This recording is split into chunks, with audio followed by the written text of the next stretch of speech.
business. The Prime Minister has made clear the importance of maintaining high standards in public life and her expectation that ministers should uphold these standards as set out in the Ministerial Code. All ministers are personally responsible for deciding how to act and conduct themselves in the light of the Code and for justifying their actions and conduct to Parliament and the public. However, ministers only remain in office so long as they retain the confidence of the Prime Minister. She is the ultimate judge of the standards of behaviour expected of a minister and the appropriate consequences of a breach of those standards. My right honourable friend has explained her decision to resign, and to be clear, the information that was circulated was subject to Cabinet confidentiality and under live discussion within the Government. In light of this, it would not be appropriate to discuss the specifics of the matter further in the House, but the Prime Minister is clear that the security of government business is paramount, as is Cabinet responsibility.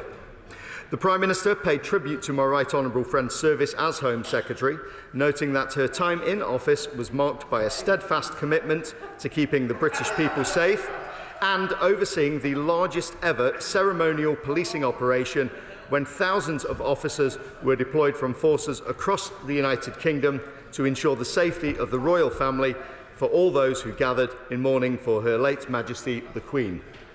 Having accepted my right honourable friend's resignation, the Prime Minister acted decisively to appoint my right honourable friend, the member for Welwyn-Hatfield, as Home Secretary yesterday afternoon. I hold the new Home Secretary in the highest regard and note that he is already getting on with the job, keeping the people of this country safe. Yvette Cooper. Thank you, Mr Speaker. I notice there's no Home Secretary this morning, unless the member for Bassett Law has been appointed Home Secretary in the last few hours, which, to be honest, nothing would surprise us at the moment, because this is total chaos. We've got the third Home Secretary in 7 weeks. The Cabinet was only appointed 6 weeks ago. The Home Secretary has been sacked, the Chancellor sacked, the Chief Whip sacked and then unsacked, and the unedifying scenes of Conservative MPs last night fighting like rats in a sack. This is a disgrace. The former Home Secretary has circulated a letter, and that seems to contradict what the Minister just said, because she said it was a draft of a written ministerial statement that was due to be published imminently and had already been briefed to MPs. Is that not true? Can he explain the answer to that? And can he tell us also what time the Home Secretary informed the Cabinet Secretary of the breach, and whether a check's been made of whether she sent other documents through personal emails putting security at risk? Was there a 90-minute row about policy between the Prime Minister and the former Home Secretary? And given the huge disagreements we have seen over the last few weeks between the Home Secretary and the Prime Minister on drugs policy, on Rwanda, on the India trade deal, on seasonal agriculture, on small boats, and a bit of tofu thrown in over the lettuce for good measure, is there anything that the policy is actually agreed on in the Cabinet on home affairs? What we know is that the former Home Secretary has just been running her ongoing leadership campaign, whilst the current Home Secretary is too busy to come to the House because he's doing his spreadsheets on the numbers for whoever he is backing to come next. But who is taking decisions on our national security? Not the Prime Minister, not the past or current Home Secretaries. Borders, security, policing are too important for this kind of instability, just as people's livelihoods are too important for the economic instability that this Conservative Party has created. It is not fair on people, and to quote the former Home Secretary, this is indeed a total coalition of chaos. Why should the country have to put up with this for a single extra day? Thank you, Mr Speaker. I'm sure my right honourable friend will be aware that breaches of the Ministerial Code are a matter for the Cabinet Office, not the Home Office, and that is why I am here answering the question today and not the Home Secretary. But the Prime Minister took advice from the Cabinet Secretary, as you saw from her letter, and she is clear that it is important the Ministerial Code is upheld and Cabinet responsibility is respected. The Prime Minister expects ministers to hold the highest standards, and you've seen her act consistently in this regard.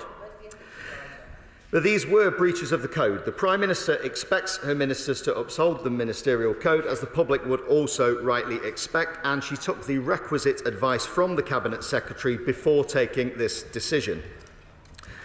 And I'm mindful it's not usual policy to comment in detail on matters like this, Mr. Speaker, but if it would be helpful with background, and appreciating much of this is already in the public domain, the documents in question contain draft government policy which remains subject to Cabinet Committee agreement. Having this on a personal email account and then also sharing outside of government constituted clear breaches of the code, sections 2.14 and 2.3, if helpful to look at. The Prime Minister is clear that the security of government business is paramount, as is Cabinet responsibility, and ministers must be held to the highest standards. Sir Edward Lee. Can the Minister assure us that this resignation was entirely due to a technical breach of the rules and there was no policy disagreement between the Prime Minister and the Home Secretary? Because many of us had great confidence in the former Home Secretary's determination to ensure that we meet our manifesto commitments and that we should not replace mass migration from Europe with mass migration from the rest of the world. So can the Minister assure us that the policy remains exactly the same as it was under the previous Home Secretary? We will stop mass migration. We can have the boxing conversations going on.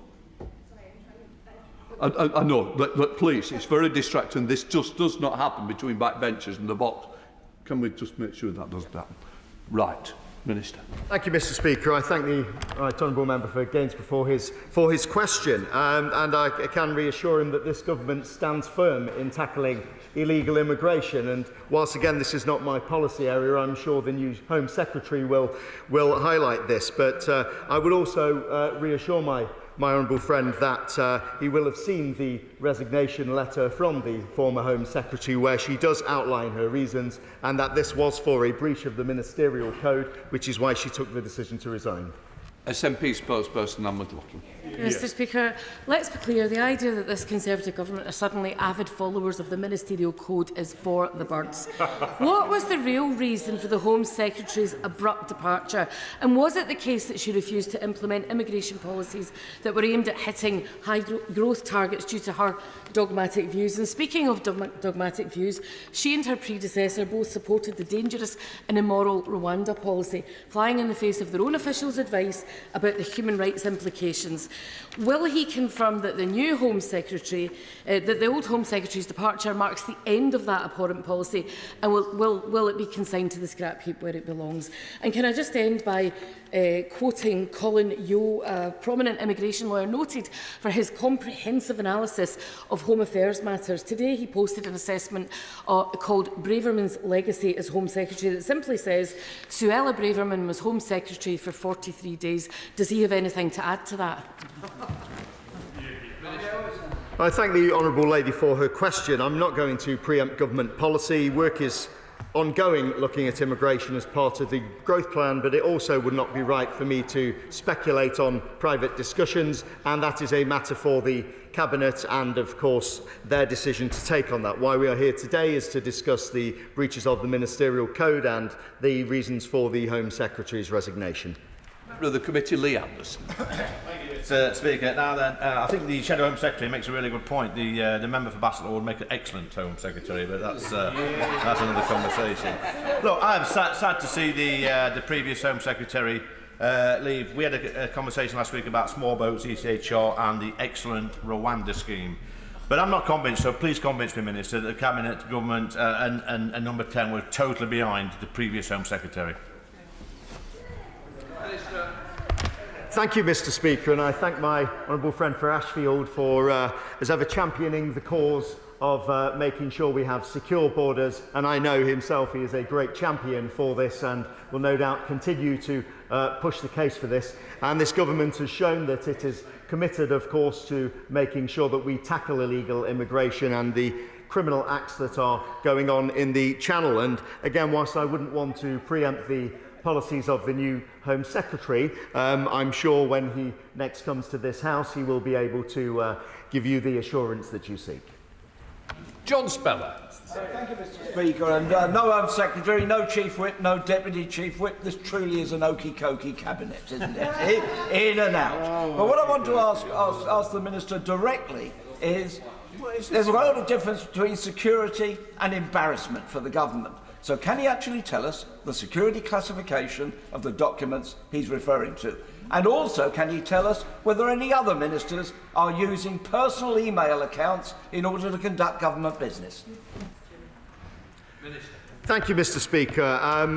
To the honourable gentleman, I would say this is not information that I am privy to. It is also not information that should necessarily be in the public domain either. I think it has also been made very clear from the statement at the start that we are dealing with sensitive government matters, and it is important that sensitive government documents are therefore kept sensitive. This is the reason the Home Secretary tendered her resignation. She recognises that and that this breached the Ministerial Code, and this is why she resigned as outlined in her letter. Andrew Bridger. Mr. Speaker, for the avoidance of doubt, would the Minister outline to the House the Government's current policy on immigration, and will he tell the House whether it's actually under review at the moment?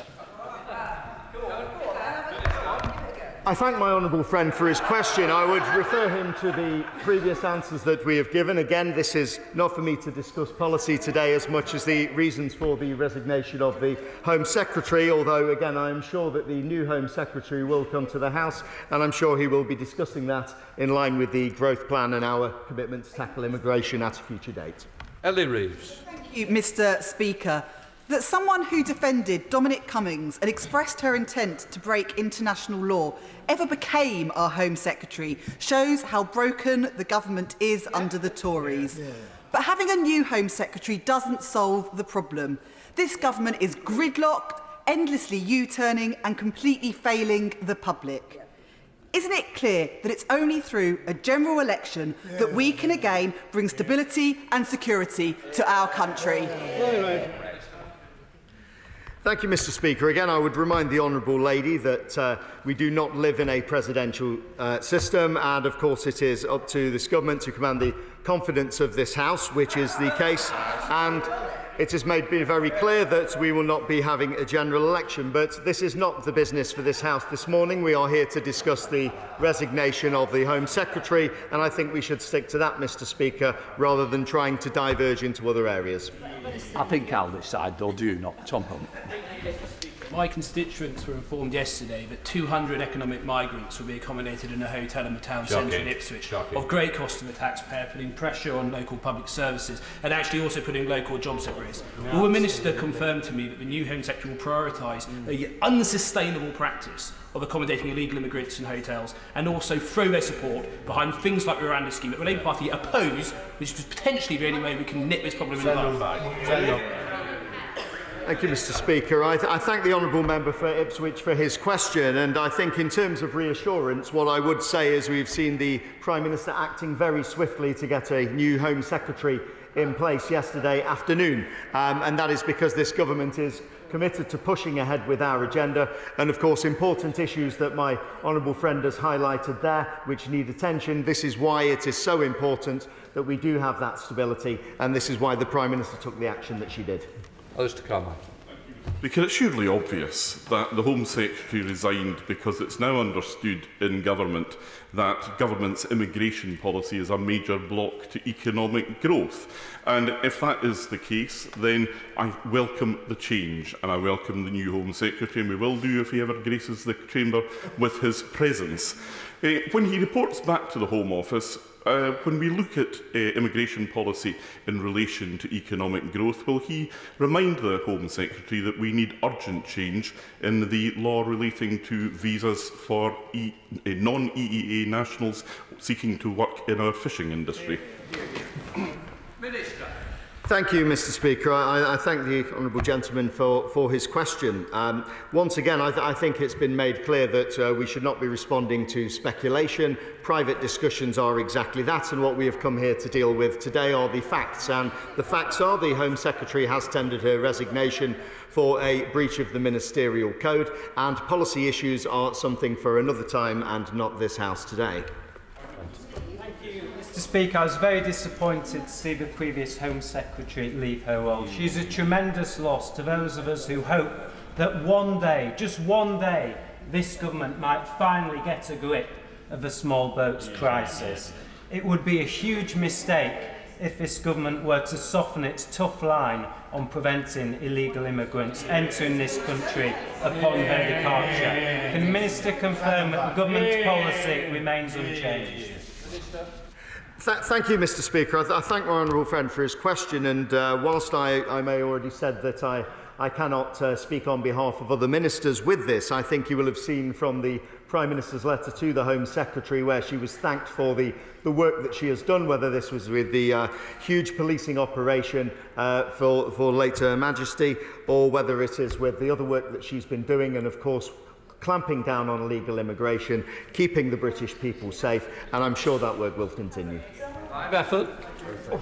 Speaker, it's been widely reported that a member of the Cabinet was involved in a fracas last night during the vote. Was there a breach of the Ministerial Code, and will that be investigated? Thank you, Mr. Speaker. I thank my honourable friend for his question. Of course, if my honourable friend believes such breaches have occurred, then there is a set process for people to refer that to. But I do think that we shouldn't be commenting on speculation. I think, as we see from the press this morning, there are many stories, many things about the lobby last night, which I was in, of course, and I certainly didn't see what I believe other people have been saying they saw. So I think rather than comment on speculation, we should stick to facts, and the facts are why we are here today. Kirsten Oswald. Thank you very much, Mr. Speaker. It seems to me that there are as many theories and reasons being given about the real reason for the departure of the former Home Secretary as there are stories about what on earth went on, and we all saw it with the fiasco that this government presided over last night. So can we have a bit more clarity on what has really gone on, what exactly is happening? And I notice that the Minister has been somewhat selective in who he will answer in terms of immigration. I think it's quite important that he gives us some clarity here and now on whether he is seriously defending the abhorrent policies of the former Home Secretary. Yes. Thank you, Mr. Speaker. I thank the honourable lady for her question, but once again, we are not here today to discuss specific policies, but we are also not here today to discuss gossip. We are not here to discuss rumours. We are not here to discuss what people may think did or didn't go on yesterday, and this is a completely different issue. We are here to discuss the resignation of the Home Secretary for a breach of the Ministerial Code. And the Prime Minister has been very, very clear that she expects the highest standards in government, and all ministers are expected to adhere to the Ministerial Code, and when they haven't and they have done a breach, they are expected to resign. And that is what the Home Secretary has done, as outlined in her letter. Florence Eshelon. Thank you, Mr. Speaker. The Minister and would have heard other members and right honourable members talk about the former Home Secretary's comments in terms of seeing refugees fly away. For us as members to talk about people seeking refuge, people fleeing from war, persecution, is deeply beneath this House and beneath the standards we should have. The current Chancellor, who, as we all know, is probably the Prime Minister, has said that he wants to see a more compassionate Conservative. Yeah. Can the Minister outline that the new Home Secretary will be outlining that compassion in when we are dealing and talking about people seeking asylum and refuge in our country? Yeah. Minister. I thank the honourable lady for her question, and again, whilst I cannot discuss policy, what I would say is this government has shown compassion, not just in terms of the aid we give abroad, but I would point to the Homes for Ukraine scheme. You look at what we've done there, before that with Syria, before that with Afghanistan, and this country has a proud history of welcoming refugees. That is something that will continue, that is something that this government has been committed to, will continue to be committed to, and is something that I am certainly also committed to. Thank you very much, Mr. Speaker. Appointing a Home Secretary who lasted 43 days and a Chancellor who lasted 38 days is unprecedented and farcical. What does that say about the Prime Minister's judgment and fitness for office? She has no support anywhere in this House anymore. Shouldn't she be following her former colleagues to the back benches, pausing only to ask for a dissolution of Parliament? Thank you, Mr. Speaker, and I'd remind my honourable friend that appointments are a matter for the Prime Minister. The Prime Minister has outlined what she expects in terms of conducts of ministers, and when the Prime Minister has changed her appointment, she has done it swiftly. The Prime Minister has been very clear on this, that she expects us to be working together towards our growth plan to deliver for the people of this country, and that is why she has taken the actions that she has. Dave Dugan. Thank you, Mr Speaker. The former Home Secretary got her jotters because she was on manoeuvres, and the Cabinet at large is on manoeuvres to find out who's going to replace the Prime Minister. But the de facto Prime Minister, the Chancellor, didn't want anybody's manoeuvres competing with his own. Yeah. Isn't that the truth? It's nothing to do with that breach of the code. Yeah. Well, thank you, Mr Speaker. I mean, I would say to the honourable gentleman, I think the proof here is in the resignation letter of the Home Secretary herself. The Home Secretary herself has outlined the reasons why she has resigned from her position. She's been very clear about the Ministerial Code, which areas it is that she has breached, and, of course, as we say, other matters are to be treated separately. But why we are here today, once again, is to discuss why the Home Secretary resigned. We're not here to discuss other matters that involve internal party politics. Kate Green. The Minister may not want to discuss immigration policy today, but I hope he will share my deep concern at the written answer I received on Tuesday from the Home Office revealing that nearly 900 under 16-year-old asylum-seeking children have been accommodated in hotels, and the Chief Inspector for Borders and Immigration's report this week that some of the hotel staff don't even have DBS clearance. Will he go back to the Home Office immediately after this question to urge action to get those children out of those hotels and into a place of safety? Thanks. Thank you, Mr Speaker. I thank the honourable lady for her question, and I am happy to pass it on to the Home Office and ask them that question so they can provide you with that information. But, of course, we do remain committed to safeguarding children, whether that's children in this country or children that we have received coming into the country. Wayne David. The Minister has referred to the former Home Secretary's letter of resignation. But in that letter of resignation, she said, and I quote exactly, the document was a draft written ministerial statement due for publication imminently. Much of it had already been briefed to MPs. Would he confirm that that is the case? And I suspect it is the case. Then we all know full well what the real reason for her resignation was, don't we? Minister. Thank you, Mr Speaker. I think I covered this previously, but I'm happy to repeat for the honourable gentleman. Having this on a personal email account and then sharing outside of the government does constitute a clear breach of the code, and that is there in section 2.14, it's there in section 2.3, and if it's helpful, again, people may wish to look at this. But again, the Prime Minister has been clear that security of government business is absolutely paramount, and that is why we are held ministers to the highest standards, and the Home Secretary tendered her resignation. Thank you, Mr Speaker. This is a mess. This is a mess. I appreciate the Minister's got a really bad time having to defend this, but can I ask him whether he has asked other Cabinet members whether they've shared sensitive documents on their personal emails? Have they been asked? Has that extended to other platforms like WhatsApp, Telegram or Signal? Exactly. Will there be a full check of the former Home Secretary's phone to make sure that it's not just personal email but other social networks and communication apps that may have been used in this? Because at the moment, the Minister is not reassuring this House nor the public that the security of our sensitive national security is being properly looked after by this government. Can he give that reassurance? And if he does not know now, will he come back to this House with a full disclosure of what apps were used, what documents were shared, and whether every single member of the government have been checked? Thank you, Mr Speaker, and I agree with my honourable friend that it is very important that documents are kept secure. This is why it's kept separate from personal emails and so on, and this is something that ministers are reminded of, including myself as a new minister with the big thick rule book, of course, that we have to read through. But what I would also say is that we've made it clear where there are breaches. There is a method for reporting that. We would take advice, of course, from the Cabinet Secretary regarding that. And I'm sure if there are further breaches, that they will be made aware to members of this House in future. Gibson. Thank you, Mr Speaker. The dogs in the street can see the chaos at the heart of this government, and the Home Secretary's departure, the full truth of which we still don't know even after today, is not even the latest example of the chaos that we've seen since her departure. As we face huge economic challenges, a cost of Tory crisis, we probably have not needed stronger and more decisive leadership today than we have since World War II. So can the Minister explain to the House if he thinks the UK has the strong and decisive leadership that it needs?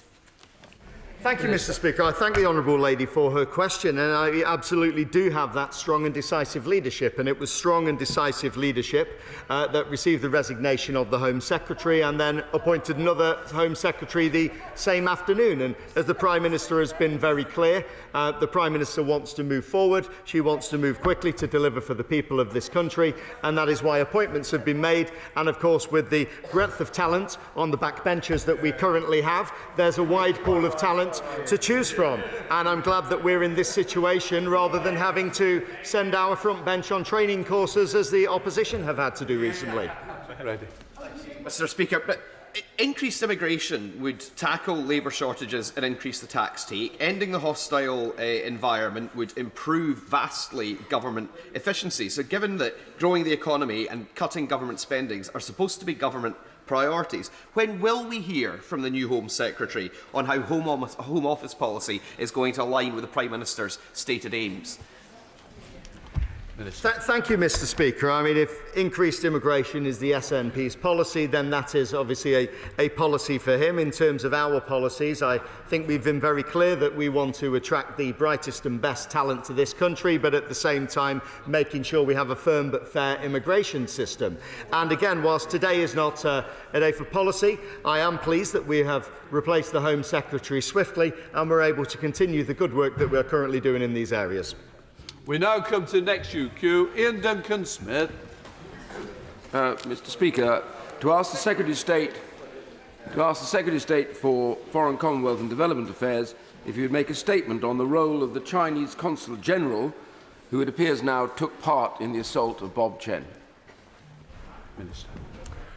Thank you very much indeed, Mr. Speaker, and I'm very grateful to my honourable friend for his question, and also deeply aware of the strength of feeling in this House and in the other place about the scenes of violence at the Consulate General of the People's Republic of China in Manchester on Sunday afternoon, and I'm very happy to provide an update on our response. You've been kind enough, Mr. Speaker, to indicate that you might allow me to speak for a few more minutes, a couple more minutes, just to set out the position. As the House will know, on Sunday afternoon, officials were in touch with Greater Manchester Police regarding the incident. On Monday, officials spoke to the Chinese Embassy to express our very serious concerns at the reports and to demand an explanation. And FCDO officials were clear that all diplomats and consular staff based in the UK must respect UK laws and regulations. On Tuesday, I announced in this House that the Foreign Secretary had issued a summons to express His Majesty's Government deep concern at the incident and to demand an explanation for the apparent actions of the staff of the Consulate General. Following my statement, the Chinese chargé d'affaires attended the summons at the FCDO in his capacity as acting ambassador. For the avoidance of any doubt, the Chinese ambassador is currently out of the UK, and therefore it is standard practice in such circumstances to summon the chargé d'affaires. And also, if I may be clear, receiving an official summons from the Foreign Secretary is not, as it has been described, a light rap on the knuckles, but the delivery of a stern message well understood within the context of diplomatic protocol. It is customary for senior officials to deliver such messages. These summons are not an invitation for an ambassador to have an audience with the Foreign Secretary or with ministers. In any case, given that it was a chargé d'affaires, it was doubly appropriate that it should be delivered by a senior official. In the summons, the officials set out that peaceful protest is a fundamental part of British society and that everyone in the United Kingdom has the right to express their views peacefully without fear of violence. He reiterated our clear expectation that diplomatic and consular staff should conduct themselves in accordance with UK law. And we have made it absolutely clear to the Chinese Embassy that the apparent behaviour of Consulate General officials during the incident, as it appears from the footage, which even now more of which is coming out as we discuss this, is completely unacceptable. Now, the independent police investigation is now underway. Greater Manchester Police have been clear that there are many strands to what is a complex and sensitive inquiry and that it may take some time. As the Foreign Secretary has said, we will await the details of the investigation, but in the meantime, I've instructed our ambassador to deliver a clear message directly to the Ministry of Foreign Affairs in Beijing about the depth of concern at the apparent actions by Consulate General staff. And let me be clear, that if the police determine that there are grounds to charge any officials, we would expect the Chinese consulate to waive immunity for those officials. If they do not, then diplomatic consequences will follow. Finally, if I may, allow me to reiterate to this House the value we place on the Hong Kong community in the UK. When the national security law was imposed on Hong Kong in 2020, this government acted immediately in announcing the scheme for British national overseas status holders and their dependents. Since then, over 100,000 people and their families have made the decision to move to the UK to live, work and make this their new home. And I want to put on record here now again today officially a reaffirmation of our unwavering support for them and our commitment to their safety. They are most welcome here, recognising the interest that this issue has across this House. Mr. Speaker, the government will seek to update the House on this matter next week with your permission. Sir Ian Denton-Smith. Mr. Speaker, I'm grateful to you for granting this UQ, and I follow from the UQ by my honourable friend. I say to my right honourable friend, just for the purposes of the House, it's worth reminding everybody what happened at the Chinese consulate. In the grounds on Sunday, an appalling attack took place on a peaceful protester who was dragged into the consulate grounds and seriously abused. And we saw those appalling videos of Bob Chen being dragged into those grounds and abused. And it now appears that the Consul General played a part in that physical attack. Mr. Chan is a Hong Kong refugee who we have welcomed over here. I and others are working to help those get out of Hong Kong across the floor. We've worked together, and that community now feels very frightened by what is going on in the UK by the Chinese government's representatives.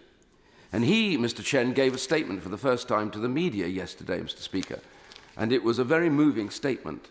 He spoke of how badly bruised and damaged he is and how frightened he is, and his wife and child were in the room as well at the same time.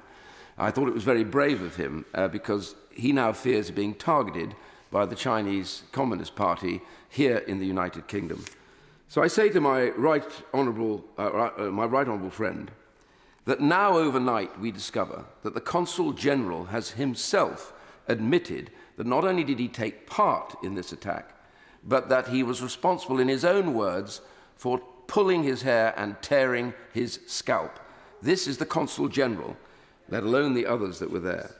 So I, like many others, members of IPAC and others within this House, have worked together on helping Hong Kong refugees, and I credit the government in the work that they have done to get them over here on the B&Os. But I now urge the government to be much, much clearer than just using diplomatic language.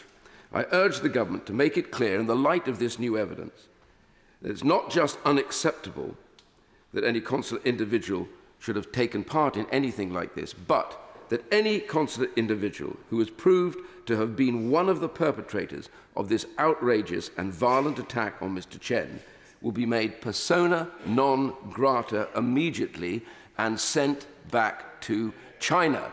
The government has the diplomatic power to dismiss them. Whether or not there are criminal proceedings, the fact is we do not want them here in the UK and they must go. And I urge my right honourable friend to come to the dispatch box and show the resolution that is necessary to send that message to China, despite what others and officials may say, be careful of tit for tat.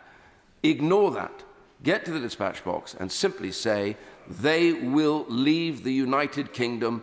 Any one of them that was in on that attack is not welcome, and the ambassador will be informed of that forthwith.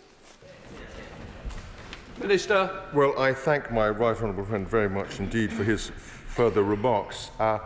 We should be absolutely clear that participating in an assault, if that is what is determined to have happened, is completely outside the expectations of our rule of law, that we would expect, if such a thing had taken place, as the question was raised in the House only 2 days ago in front of the British Consulate in Shanghai, we would, of course, refer the matter to the local policing authorities, as would have been expected to have been done in this case. So I take the point the honourable gentleman makes very strongly. And, of course, he's also right to insist, as he insisted in the previous question that we discussed on this, that the diplomatic channel and the legal channel are distinct.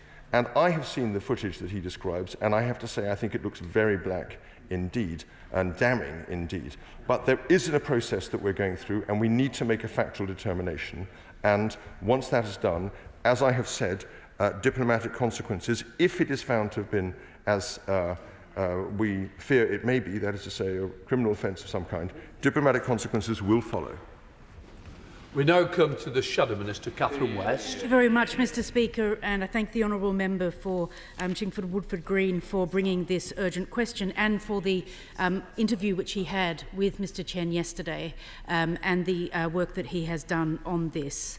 This is yet another complete failure of the government. Instead of bringing a statement to this House, which would be the normal way of carrying on, this is the second urgent question that members of this House have had to bring.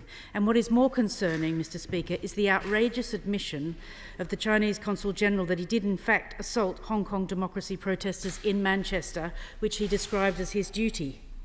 The government's handling of this has been a complete mess, and the Minister will know that Labour has called for the Chinese ambassador to be summoned to demand an explanation, but in a stunning abdication of their failure of their duties, an FCDO statement confirmed that a civil servant held the meeting with the Minister, Young, rather than the Foreign Secretary or a responsible minister. While I have the utmost confidence in the abilities of FCDO officials to fulfil their responsibilities, there are moments in foreign policy where only a minister and an elected minister will do.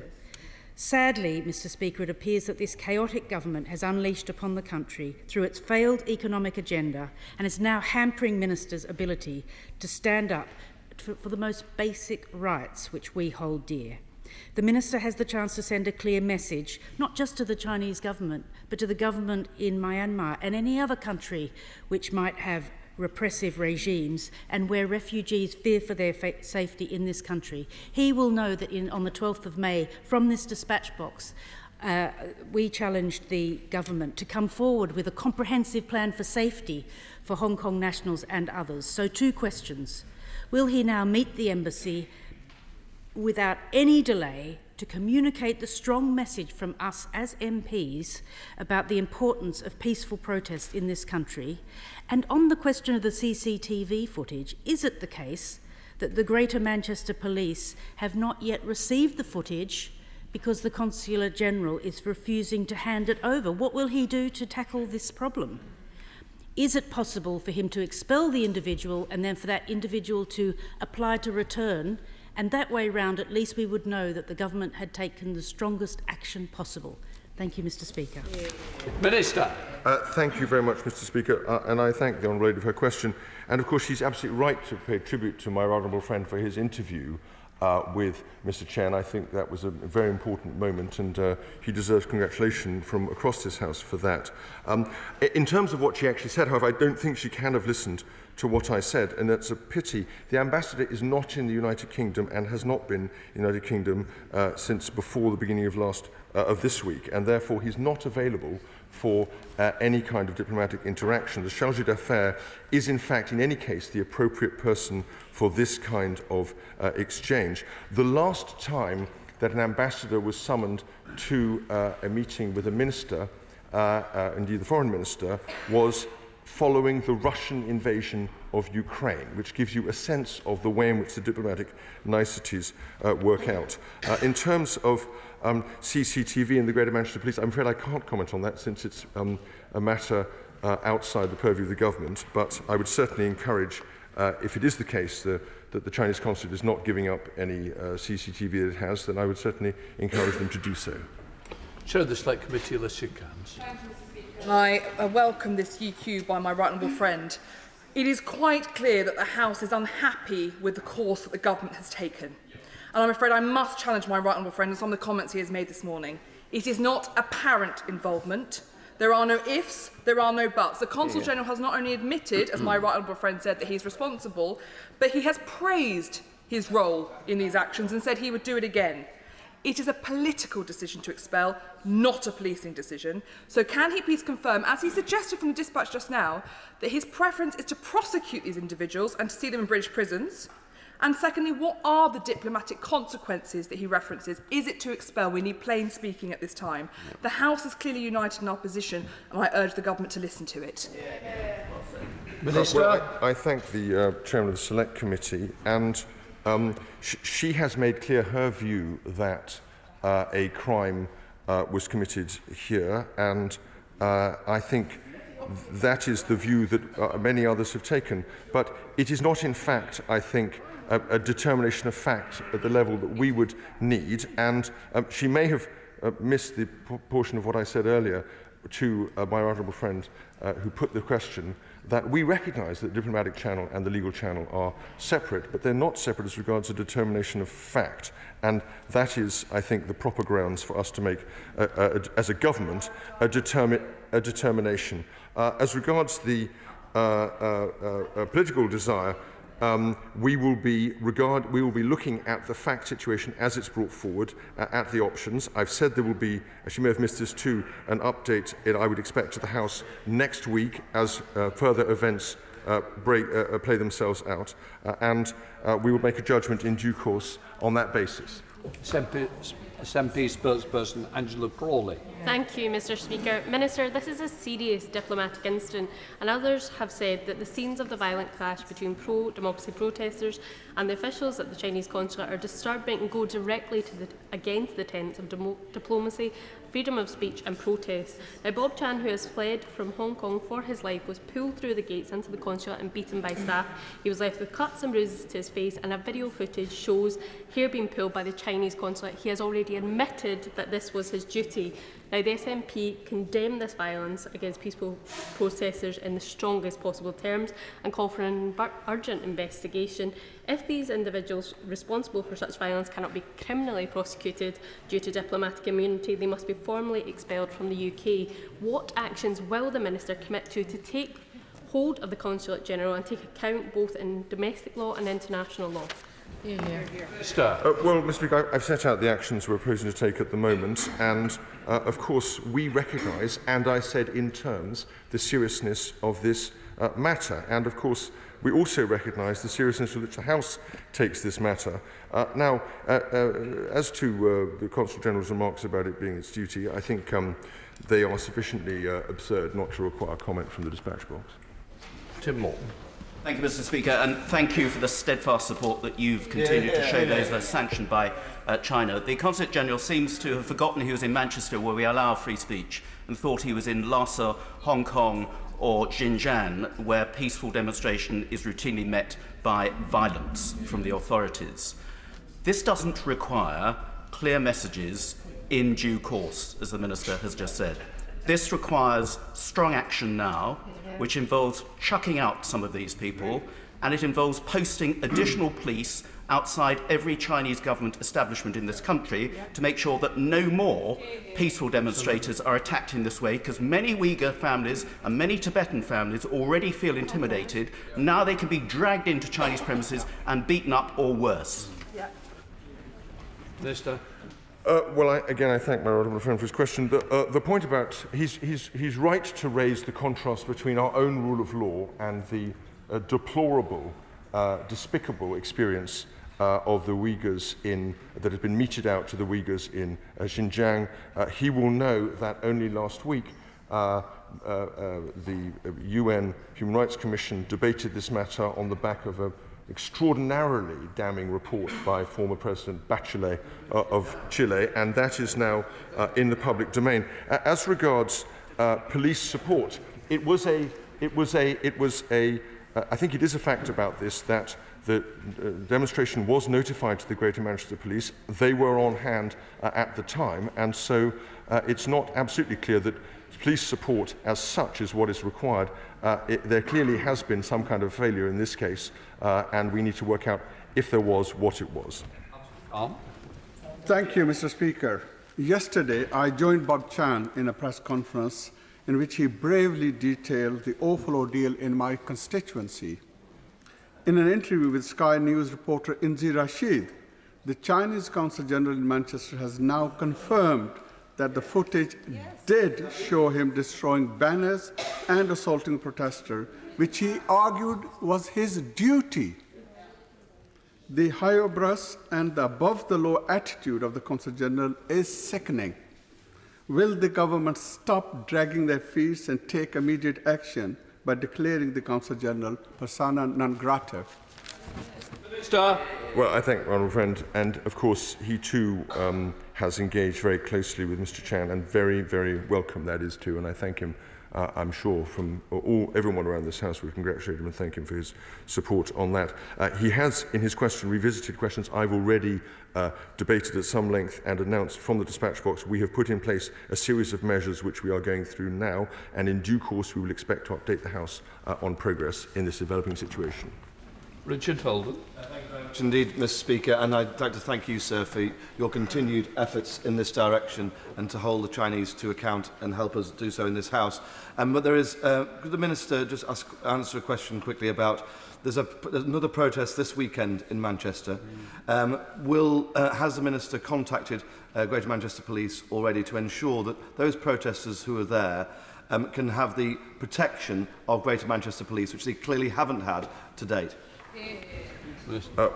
Again, I thank the honourable gentleman for his question. I personally wasn't aware of the further demonstrations. The House has now been made aware of them. I will ensure that officials make some notification. This is a Home Office matter, so it will go through the Home Office. And of course, even within the Home Office network of relationships, our police are independent of government, rightly so, for the best rule of law reasons, and so we will respect that. I'm not sure yet that what happened here necessarily was a failure of policing in this case. It certainly appears that way, and we would expect the Greater Manchester Police to be able to do whatever they can next time round. Leila Brown. Mr. Speaker, frankly, this is now just ridiculous, and I hope that the Minister can see the force of the will of the House, and I hope that helps him in what he needs to do next. Article 41 of the Vienna Convention for Diplomatic Relations says that diplomats need to respect the law and regulations of the receiving state. And Article 9 says that the receiving state has the right to declare that person persona non grata at any time with no explanation. The CPS then says that that is done when the police have sufficient evidence to justify court proceedings. Now, given the video, given the admission, the lack of action by the government is frankly laughable at this point. This is now a political decision. Can he explain why he is not making them persona non grata now? Minister. The Honourable Lady quotes the convention, and it's very interesting, but she skated over the key phrase, which was when the police have sufficient evidence. And we're not in that position yet. And when they are, as I have assured the House, there will be consequences if that evidence proves to be dispositive. Thank you, Mr. Speaker. My right honourable friend is a diplomat. I understand that. But does he not understand? Does he not understand that if this assault took place on the streets of this country, the individuals responsible would be in prison cells and before magistrates? Therefore, it's very simple. Every single day that those responsible remain on these shores is a disgrace and a stain on our society. So can we not take the decision now to encourage my honourable friend and his colleagues to expel the people responsible today? Minister. Of course, the House has a very strong view on this, and I fully recognise it. But of course, if this apparent offence had taken place elsewhere on the streets of the United Kingdom, it would be subject to the same kind of police investigation and determination, and potentially a prosecution, potentially as a result. Chris Brown. Thank you, Mr. Speaker. I welcome the Minister to his post because I know him to be a decent, intelligent and honourable man. But he talks of diplomatic niceties. The time for diplomatic niceties is long, long past. Do you think the Chinese government cares about diplomatic niceties? Of course, what the Minister should be doing is saying to the ambassador, get yourself back to Britain so that you can meet with the Minister. And if you don't get back, it'll be a Minister that's going to be meeting with the Chargé d'Affaires on Monday morning, or preferably tomorrow. And for that matter, we will be expelling the Consul General tomorrow because he's clearly been engaged in something which would have got him arrested if it had happened on the streets of the United Kingdom. Minister. I think the fact of the matter is that we have already laid out an approach to this. As I said the last time, an ambassador was summoned to the Foreign Secretary, it was in the context of the Russian invasion of Ukraine. There are diplomatic channels to which these things occur, and we need to respect them. As regards the question of arrest, an individual might have been arrested, or they might not have been arrested. That's in the discretion of the police, and that remains the case whether they are outside the embassy or on any other parts of our streets. Thank you, Mr. Speaker. Can the Minister outline what tangible steps have been taken to protect Hong Kong community, Tibetans, Uyghurs from intimidation, threats and actual use of violence from the Chinese state on UK soil? Tangible steps.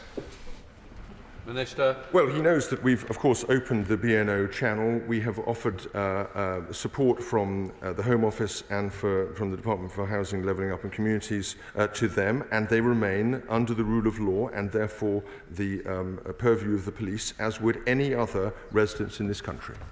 Okay. The right to protest, Mr. Speaker, is a British value, and it stems from 1819 and the Peterloo massacre in our great city, and that's why it's gnawing at our moral core around the inaction of this government. I'll say this to the Minister: powerlessness corrupts. Absolute powerlessness corrupts absolutely, and government is being sclerotic in this case if it's not part of the wider malaise. But in the spirit that the Minister also knows that I think is honourable, can he tell us what discussions he's been having with either the Mayor of Greater Manchester, the Leader of Manchester City Council or Greater Manchester Police to reassure the people in our great city that action will be taken?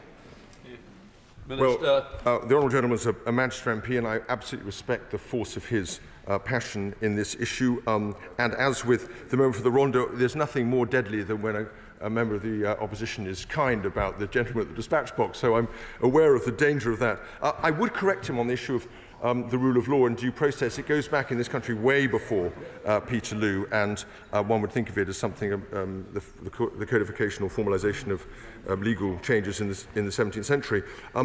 He brilliantly misquotes. If not earlier, he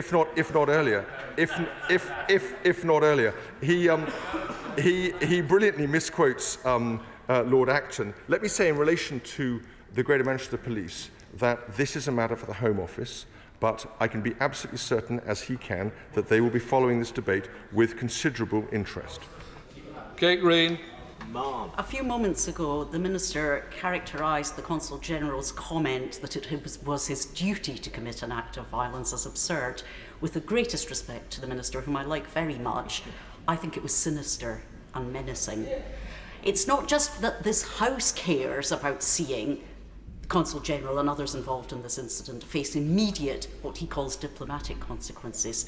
Hong Kong nationals now obtaining refuge in my constituency also need the reassurance that the government takes their security seriously. As long as these people remain in Manchester, in this country, they do not have that reassurance. Minister.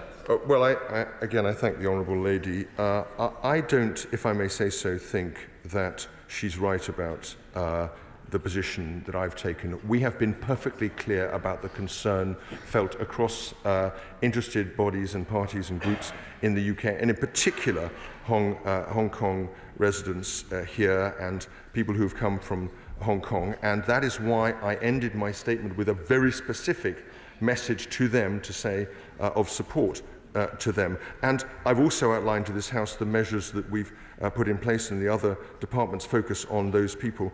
It is true that they too would expect to live under the rule of law of our police, and I think the Greater Manchester Police in general do a sterling job, and I'm sure any Manchester MP would say that, of protecting the well-being of the people of Manchester, and I'm sure they will continue to extend that privilege and that courtesy and that protection to Hong Kong residents as well. Thank you, Mr. Speaker. I wasn't going to intervene in this, but I was listening to the responses of the Minister. There can be no question here of the failure of the Manchester Police. No one would have expected a bunch of thugs to come running out of an embassy and beat people up on the streets of Britain. Does the Minister think for a minute just about how this appears, and his answer in today makes our country look. We look supine and weak. The evidence is absolutely clear, and he should be stating that today and making it clear that the government will act, and will act swiftly. And I get no urgency from the Minister today. Minister.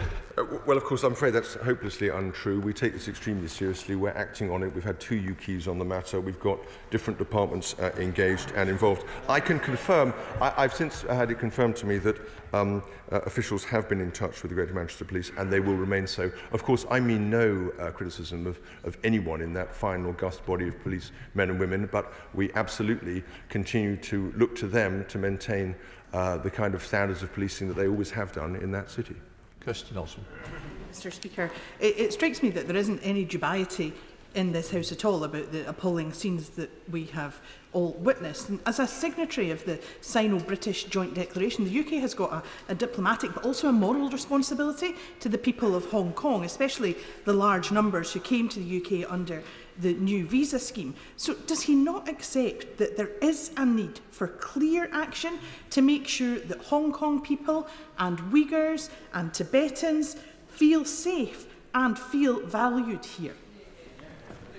Well, of course I do, and the Honourable Lady may recall that on Tuesday I announced that the British National Overseas Channel had been extended to include adult relatives of those who are already entitled to its benefits. So and I've also outlined to the House not just our very warm and enthusiastic embrace of the people of Hong Kong through that channel, but also the measures and the departments responsible for protecting those people in this country. And again, I send a very strong message to Hong Kongers in this country that we massively respect and warmly embrace you, and of course we will continue to protect and look to your safety.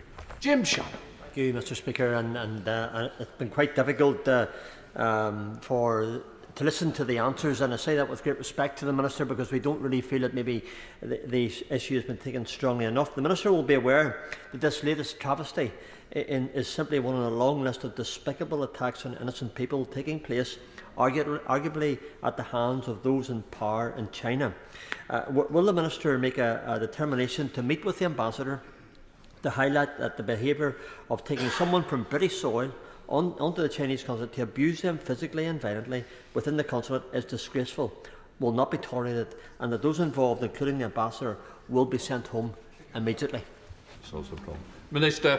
I'm an enormous fan and admirer of the Honourable Gentleman, but we have covered this question quite closely on several occasions in this urgent question, and we will take the measures that I have outlined. They are a clear extension of the work we are doing already, both in this country and in Beijing, and we will await the factual determination on the evidence, and then we will take action if that is required. That completes that urgent question. We now come to the statement. I call Minister Caroline Johnson. Thank you. With permission, Mr. Speaker, I would like to make a statement on the review into East Kent maternity services.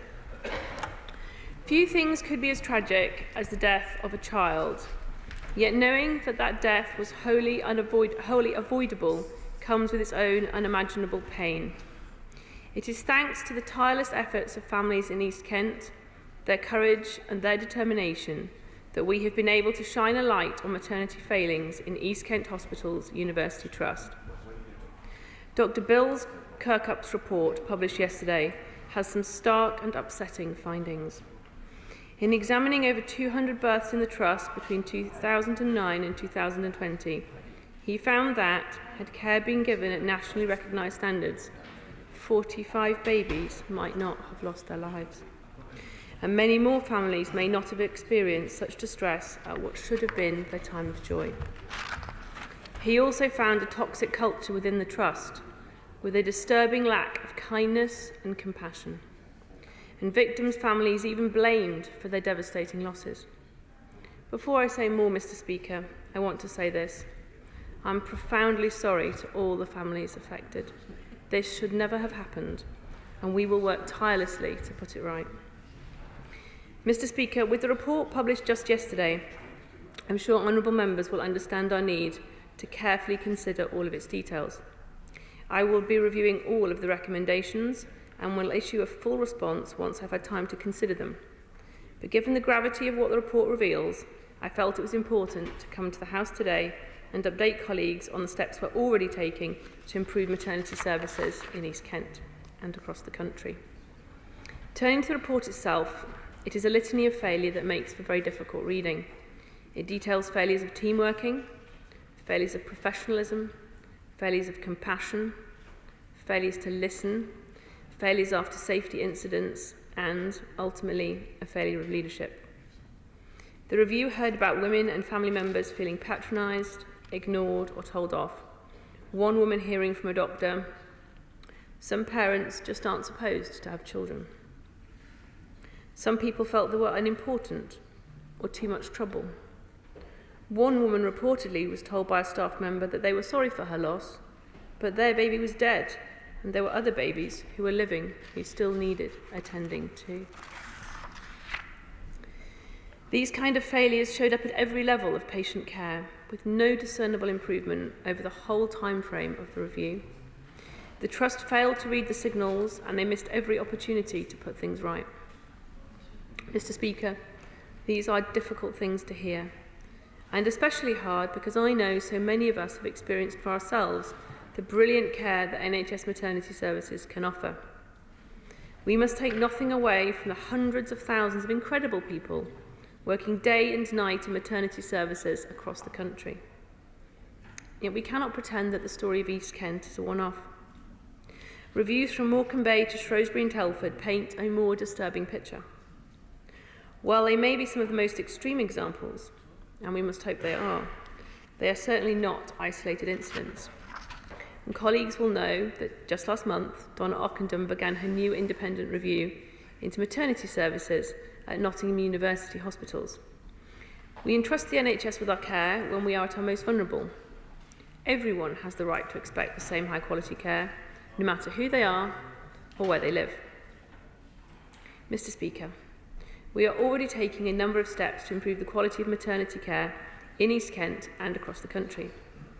An intensive programme of maternity support was put in place at East Kent's Hospitals University Trust in September 2019, overseen by NHS England, the Kent and Medway Integrated Care System and the Trust Board. And the Trust has been allocated a maternity improvement advisor and an obstetric improvement advisor. Mr. Speaker, we will also continue to ensure the high standards at national level. I'm grateful to Dr. Kirkup for the extensive recommendations in his report, but it is vital they are not viewed in isolation. As Dr. Kirkup has said himself, since his Morecambe Bay investigation in 2015, maternity services have been the subject of more significant policy initiatives than any other service. So his recommendations must be considered alongside existing work to improve maternity outcomes. First, there is our independent working group. The group is one of the key immediate and essential actions from the Ockendon Review and has now begun its important work. The group, chaired by the Royal College of Midwives and the Royal College of Obstetricians and Gynaecologists, is advising the Maternity Transformation Programme in England on how they can take forward the findings of both the Ockendon and the Kirkup reports. Next, our new maternity quality surveillance framework is a vital tool for proactively identifying problems in trusts so they can get support before serious issues arise. And in March 2022, NHS England announced a £127 million funding boost for maternity services across England to help ensure safer and more personalised care for women and their babies. But even with this essential work, we recognise there is still a long way to go and much more work to be done to put things right. In closing, Mr. Speaker, I want to thank Dr. Kirkup and his team. His experience has been invaluable, and I know his approach of putting families first has been welcomed. I also know that hearing the accounts of families has been a harrowing experience at times. Yet, as he has said, it's difficult to imagine just how much harder it was for those families as they relived some of their darkest days. So I'm sure the whole House will also join me in paying tribute to those families whose tireless determination to find the truth and tell their stories has brought us to this important point. Nothing we can do can bring back the children that they have lost. All fill the tragic void of a life never lived. But now we know their stories, we will listen, learn and act so that no other family should ever experience such pain. I commend this statement to the House. Now come to Shadow Minister Farrell Clark. Thank you, Mr Speaker, and can I thank the Minister for the advance sight of her statements. I thank Dr Bill Kirkup and his team for the report. Today marks another milestone for another group of families in their fight for justice. The heartbreak they will feel must be unimaginable, and my first thought remains with them during what must be an incredibly difficult time. Sadly, this is another example of women's voices not just being ignored, but being silenced. When women in East Kent were told that they were to blame for their baby's death, they were being told that their voices just did not matter. At a time when women are at their most vulnerable, they were let down by the very people they were relying on to keep them safe. Mr Speaker, after responding to the Ockenden review from Shrewsbury and Telford, I find myself having to repeat something that I never thought I would need to say once again at this dispatch box. No woman should ever have to face going into hospital to give birth and not know whether she and her baby will come out alive. No one. It isn't a case of a few bad apples. What happened at East Kent, just like what happened at Shrewsbury and Telford and Morecambe Bay, was years of systemic negligence that cost lives. As you heard today, just a minute ago, up to 45 babies could have survived had they received better care. That's 45 lives cut needlessly short. 45 families made to suffer the most devastating heartache. Whilst I'm heartbroken for the families that this review had to take place, it is vital that it did. Nobody that allowed this culture of neglect to set in should be able to escape accountability. Such a review has been necessary again because for too long people turned a blind eye and tolerated the intolerable. That's why it cannot be allowed to sit on the shelf in the Department of Health and gather dust. We must see action if we are going to give women the care they need and deserve. There is a pattern of avoidable harm in maternity units across the country. Nearly 2,000 reported cases of avoidable harm at Shrewsbury and Telford. Half of maternity units in England are considered failing to meet safety standards. Pregnant women were turned away from maternity wards more than 400 times last year. 1 in 4 women are unable to get the help they need when in labour. That is why it's so important that the government must accept fully all of the recommendations made in Dr. Kirkup's review without delay.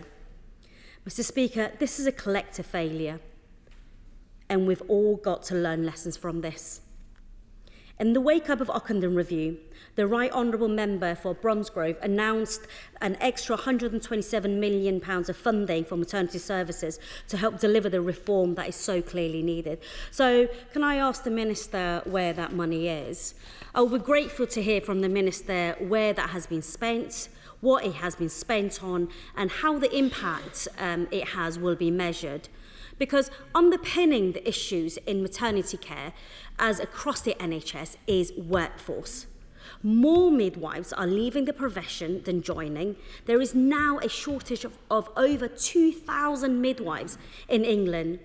We just don't have the staff needed to provide good and safe care. Even the Chancellor agrees, Mr. Speaker. Last week, he signed the report as co-chair of the APPG on baby loss and maternity that calls maternity and neonatal services understaffed, overstretched and letting down women, families and maternity staff. He went on to call for safe levels of staffing. So will the Minister deliver on their Chancellor's promise?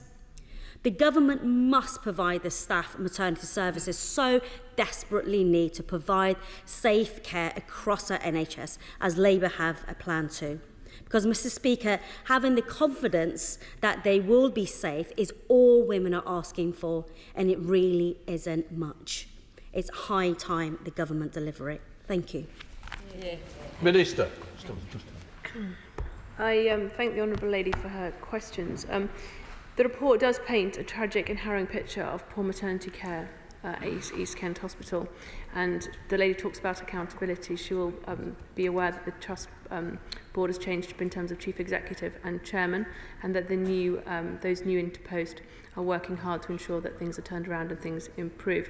She talked about funding and workforce, and I understand why she does that, but actually if she reads the report, it's clear from Dr. Kirkup's report that these were not the causative factor in this case. This was about culture and workplace practice, not money and staffing levels. The money, she asked how the money has been spent. It's been spent on, staffing and workforce and training. She also asked about the culture and how that's going to be measured. So it's being looked at in several ways, particularly in terms of the outcomes, so the outcome in terms of healthy babies, but also the outcomes in terms of mothers' experience of their care. So Roger Gay. Mr. Speaker, first, thank you so much for facilitating this statement. You know that as not just the constituency member of Parliament, but as a father and a grandfather, this is a matter of profound importance to me personally. Can I welcome the Minister to the dispatch box for the first time and thank her for the tone of her remarks. Mr. Speaker, nothing is going to bring back the children that were lost in the Margate unit. Nothing is going to erase the pain felt and continuing to be felt by the parents. I'd like to commend them for the quiet dignity with which they have fought their cause under horrific circumstances for so long. And I'd also like, if I may, craving your indulgence, to thank Bill Kirkup and his team for the sensitivity with which they have handled this and listened to the harrowing stories from so very many people, stories that should never have had to have been told. What we can do is to try to put this right for the future, so that this never ever happens to another family again. It will come at a cost, and with the Treasury Minister on the bench, I have to say that there is £33 million worth of investment that is now needed immediately in the maternity unit at Margate. But, Mr. Speaker, what I would simply like to do at this stage is ask my honourable friend from the dispatch box to tell me that she is willing to bring her medical expertise, which is considerable, to Margate, to come to see herself the unit, to meet the staff, to meet with the new chief executive and the new chairman, who are determined to do their utmost to make amends and to do so as swiftly as possible. Thank you. I thank my right honourable friend for his comments, and I note that he has been a doughty campaigner on this issue, and I know how much this matters to him personally as well as a member of Parliament. I would of course be happy to come to Margate to meet with the staff as he describes. Rosie Duffield. Thank you, Mr. Speaker. I'd like to thank the Minister for her statement, and Dr. Kirkup and his team and the families and staff who took part in the inquiry. It's clear that there's been an utterly toxic and dysfunctional culture within maternity services at East Kent Hospitals Trust, and it's shocking and disturbing and made so much worse by the revelation that the Trust tried to cover these cases up. Mothers were treated appallingly and babies died. I cannot comprehend what they have had to endure, and I am so angry on their behalf. How can the Minister assure my constituents that action leading to immediate change will not involve any of the staff and managers involved directly in these cases, given that former staff and a governor have said that they publicly cannot recommend the service? How can MPs in East Kent tell our constituents that our maternity services are now safe? Minister. I thank the Right Honourable Lady for her question, and I know that this is a matter on which she has been campaigning furiously on behalf of her constituents. I share her anger and her shock when I read the report at some of the cases and some of the ways in which patients have been spoken to during the time at their hospital, it's truly unforgivable. In terms of the question of safety, that was my first question when I read the report, is are we sure that the patients going in today to have their babies are safe to do so? So I met with Anne Eden, who's the Regional Director of NHSE, yesterday to talk to her about the safety. I have been reassured both in terms of quality and outcomes. In terms of outcomes, I've been reassured that the looking at crude data, which I appreciate is not published yet, the number of stillbirths and neonatal deaths over the last year or so have fallen substantially. And in terms of quality, they're doing a review of, so each woman is contacted 6 weeks after her delivery to ask about her experiences, and where experiences have not been as they should be, although they are in almost all cases, where they've not been as they should be, that's been further investigated in each case. Damien Green, just This report is a terrible read, particularly, obviously, for bereaved parents who have gone through untold anguish, including some at the William Harvey Hospital in my constituency. And what makes me particularly angry is that this was going on for more than a decade under several different management regimes at the Trust. So can the Minister give some reassurance to women in Ashford who are about to have a baby at the William Harvey that they will be treated safely and respectfully? And can she assure the House, looking further afield, that the terrible repeated examples of similar tragedies and scandals around the NHS are now at an end? I thank my honourable friend, right honourable friend, for his question, and I know that he also shares the House's desire to ensure that such events do not reoccur and to ensure that his constituents are safe. He asked about the failures over time, and in fact there were signs as early as 2010 that there were problems being raised with this trust, and the failure is not so much as the need to find those problems, but actually that they weren't properly dealt with when they were found. I have received assurances yesterday from the Regional Director of NHS England that in the way I described a few moments ago, and I will be meeting with her regularly to have updates to ensure that this process is not just put in place but also followed through. Clive Efford. Mr. Speaker, the stories of the families are really harrowing to read, and I hear what the Minister says, that staff shortages can't be used to excuse the poor practice that has taken place.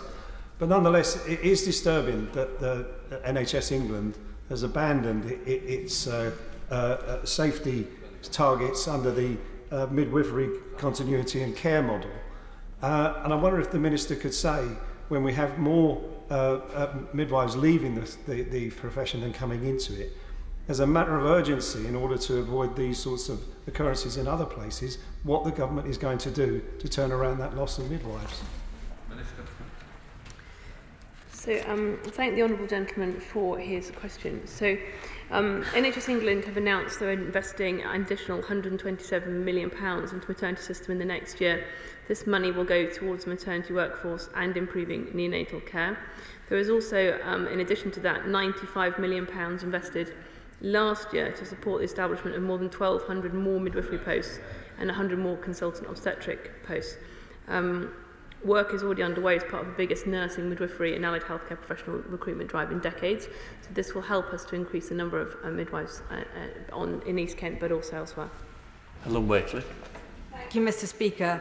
Can I thank my honourable friend for her statement, and particularly for the tone in which she makes it.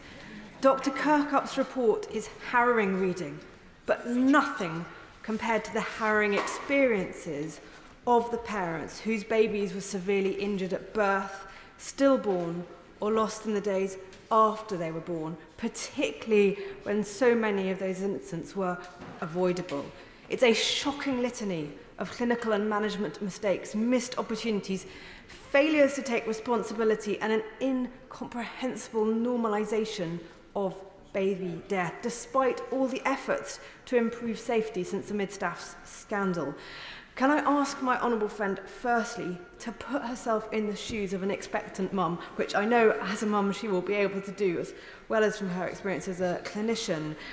And can she categorically assure me and all the parents-to-be who are soon to have babies in East Kent Trust that the maternity units in these hospitals are safe for them to give birth?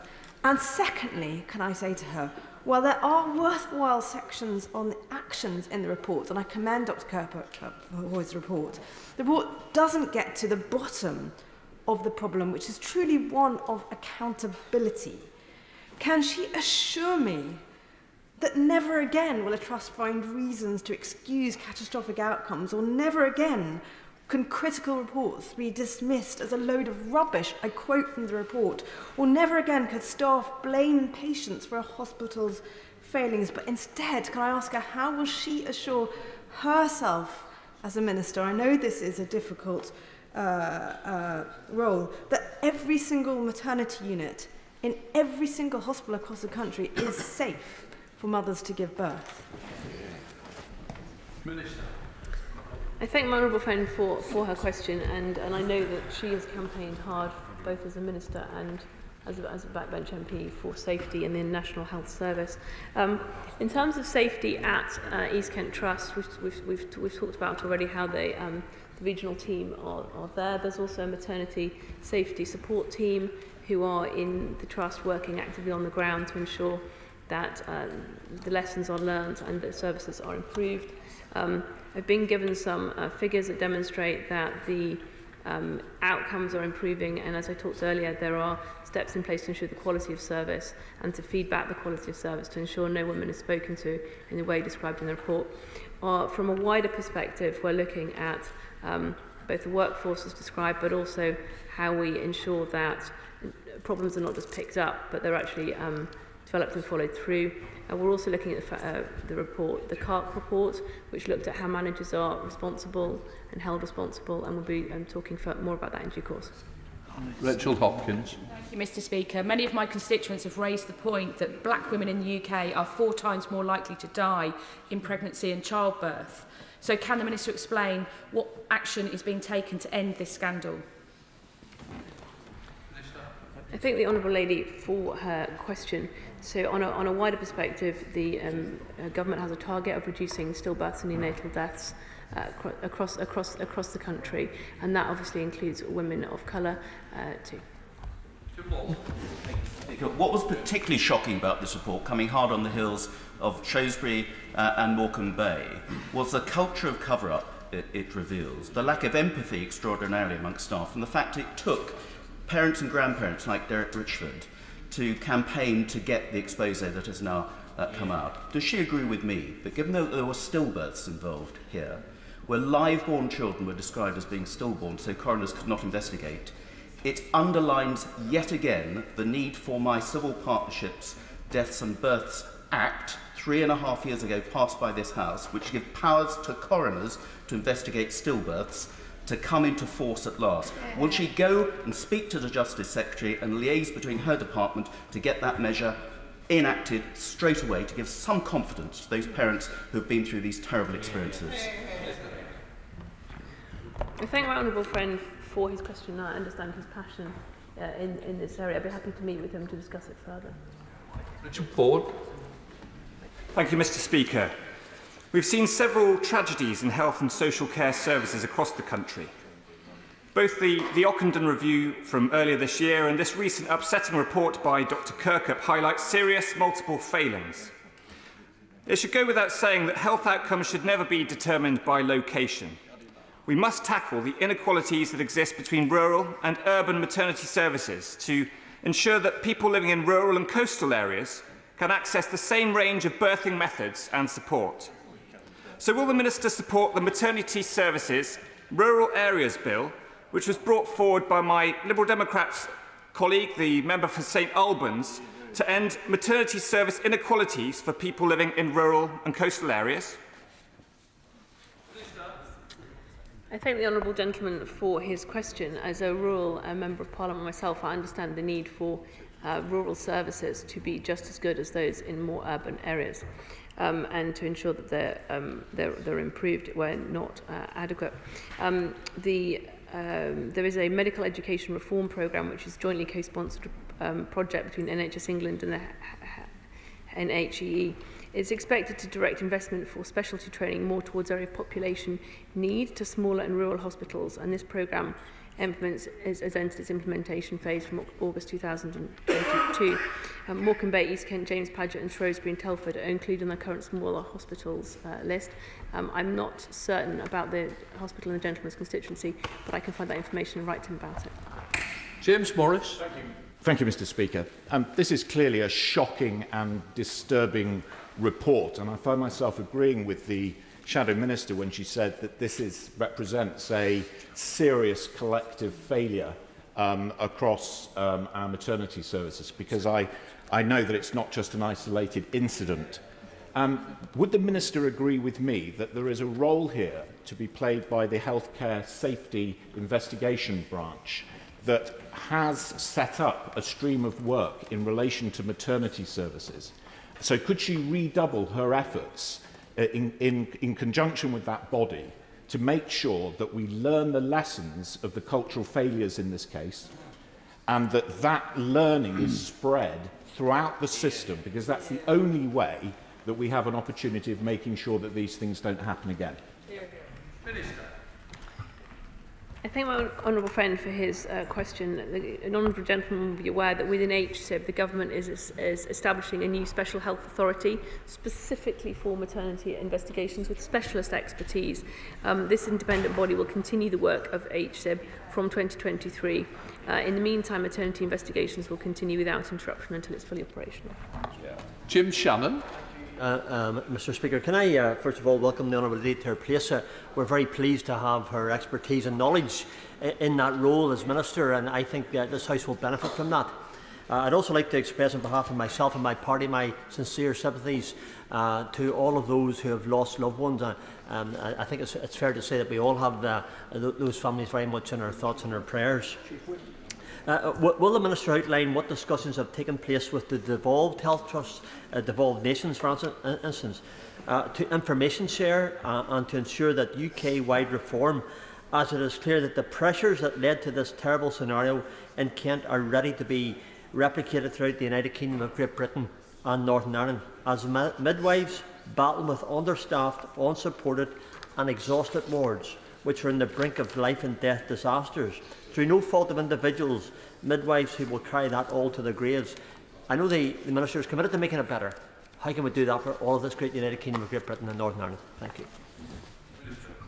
I thank the honourable gentleman for his question. It is, of course, important that information is shared across our great country and so that people in all areas of our nation get the best quality care.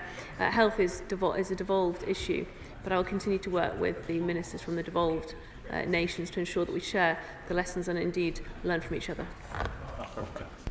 Robert Courts. Thank you very much indeed, Mr. Speaker. My constituent, Helen Gitto's healthy, full-term daughter Harriet died in 2014. She said too often during pregnancy, in labour and afterwards, rather than being listened to, we were treated dismissively, contemptuously and without a desire for understanding. It is hard enough to come to terms with the death of a child.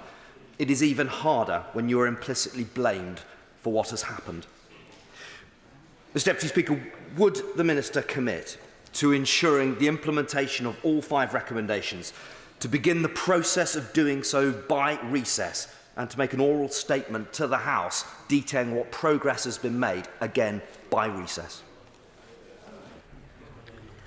I thank my honourable friend for his question, and I know he shares my horror at the report and my horror at the way women and their families were treated at East Kent maternity hospitals. The report was only published yesterday, and we'll be considering it. I will be considering it very, very carefully, and we'll come to the House to update further in due course. That concludes that statement, and I'd like to thank the Minister. We're now moving on to a statement by the Secretary of State for Defence on Ukraine. Thank you, Mr. Deputy Speaker. I wish With permission, I would like to make a statement on the ongoing conflict in Ukraine. We are now 239 days into the operation President Putin planned to conclude within a month. Active Ukrainian offensive operations continue in the northeast, near Sefatovi, and the Kherson region in the south. If Ukraine successfully advances on Svatov, a key road and rail junction, it will constitute another severe blow to the logistical viability of the northern sector of Russia's Donbas front. Yesterday, the new Russian commander in Ukraine, General Sergei Surovikin, offered an unusual and candid public statement of the difficulty of the Russian position in Kherson on the right bank of the Dnieper River. Pro-Russian occupation forces have now started to withdraw from with some categories of civilian east of the river. They claim 7,000 people have already departed and aim to move another 10,000 a day, though we cannot yet verify those figures. Russia's limited hold on the bank of the Dnieper looks shaky. They are likely more seriously considering a drawdown of their forces in the area. Russia's ground campaign is being reversed. It is running out of modern long-range missiles, and its military hierarchy is floundering. They are struggling to find junior officers to lead the rank and file. Meanwhile, their latest overall commander has a 30-year record of thuggery marked even by the standards of the Russian army. What will worry President Putin is the open criticism is inching closer and closer to the political leadership of his country. Russia has strong-armed Belarus into facilitating its disastrous war, but the newly announced Russian-Belarusian group of forces supposedly to be deployed in Belarus is unlikely to be a credible offensive force. It is far more likely that Russia is attempting to divert Ukrainian forces from their successful counter-offensives. As Russia's forces are pushed back, they are resorting to directly striking Ukraine's critical national infrastructure, especially the power grid. It should be noted that these facilities have no direct military role, but the impact is multiplying the misery of ordinary Ukrainian citizens. Notably, these strikes are partially being conducted by loitering munitions, so-called kamikaze drones. Despite Tehran's denials, these weapons are being provided by Iran. This in itself is another sign of the strategic degradation of Russia's military. In wake of these ongoing and indiscriminate attacks on civilian infrastructure, the UK will continue and is continuing to gift air defence missiles to Ukraine. We are proud to be the second largest donor of military equipment, and last week I announced the UK will be providing an additional air defence missiles to Ukraine to defend against Russian missile strikes. These include AMRAAM air-to-air missiles, which, used in conjunction with NASAM's air defence pledged by the United States, are capable of shooting down cruise missiles. We continue to provide sophisticated electronic warfare equipment, which gives additional protection against long-range drones and missiles. Supporting Ukraine remains the Ministry of Defence's main effort. We are helping Ukraine replenish their stocks to keep us fighting, and as winter approaches, we're developing a package of support to support Ukrainians through the winter, including 25,000 sets of winter clothing, so they are more effective on the battlefield than their poorly trained, badly prepared and ill-equipped Russian counterparts, many of whom have been mobilised at short notice with little training, equipment or preparation. As part of Operation Interflex, we are also continuing to train Ukrainian recruits in the United Kingdom alongside our Canadian, Danish, Dutch, Finnish, Lithuanian, New Zealand, Norwegian and Swedish partners. We have so far trained over 7,000 soldiers and are currently on track to 10,000 by the end of the year, with up to 20,000 to follow in the year 2023. Furthermore, we have worked with allies and partners to establish an international fund which will ensure continued supply of essential, lethal and non-lethal military support to Ukraine, as well as manufacturing capacity. To date, we have received pledges totaling approximately £600 million and continue to work with international partners to secure further funding. Today, we will launch the first urgent bidding round to identify and procure critical capabilities which can be rapidly deployed to Ukraine. Mr. Deputy Speaker, I would also like to share with the House details of a recent incident which occurred in international airspace over the Black Sea. On the 29th of September, an unarmed RAF RC-135 rivet joint, a civilian I-Star aircraft on routine patrol over the Black Sea, was interacted with by two Russian armed Su-27 fighter aircraft. It is not unusual for aircraft to be shadowed, and this day was no different. During that interaction, however, it transpired that one of the Su-27 aircraft released a missile in the vicinity of the RAF rivet joint beyond visual range. The total time of the interaction between the Russian aircraft and the rivet joint was approximately 90 minutes. The patrol completed and the aircraft returned to its base.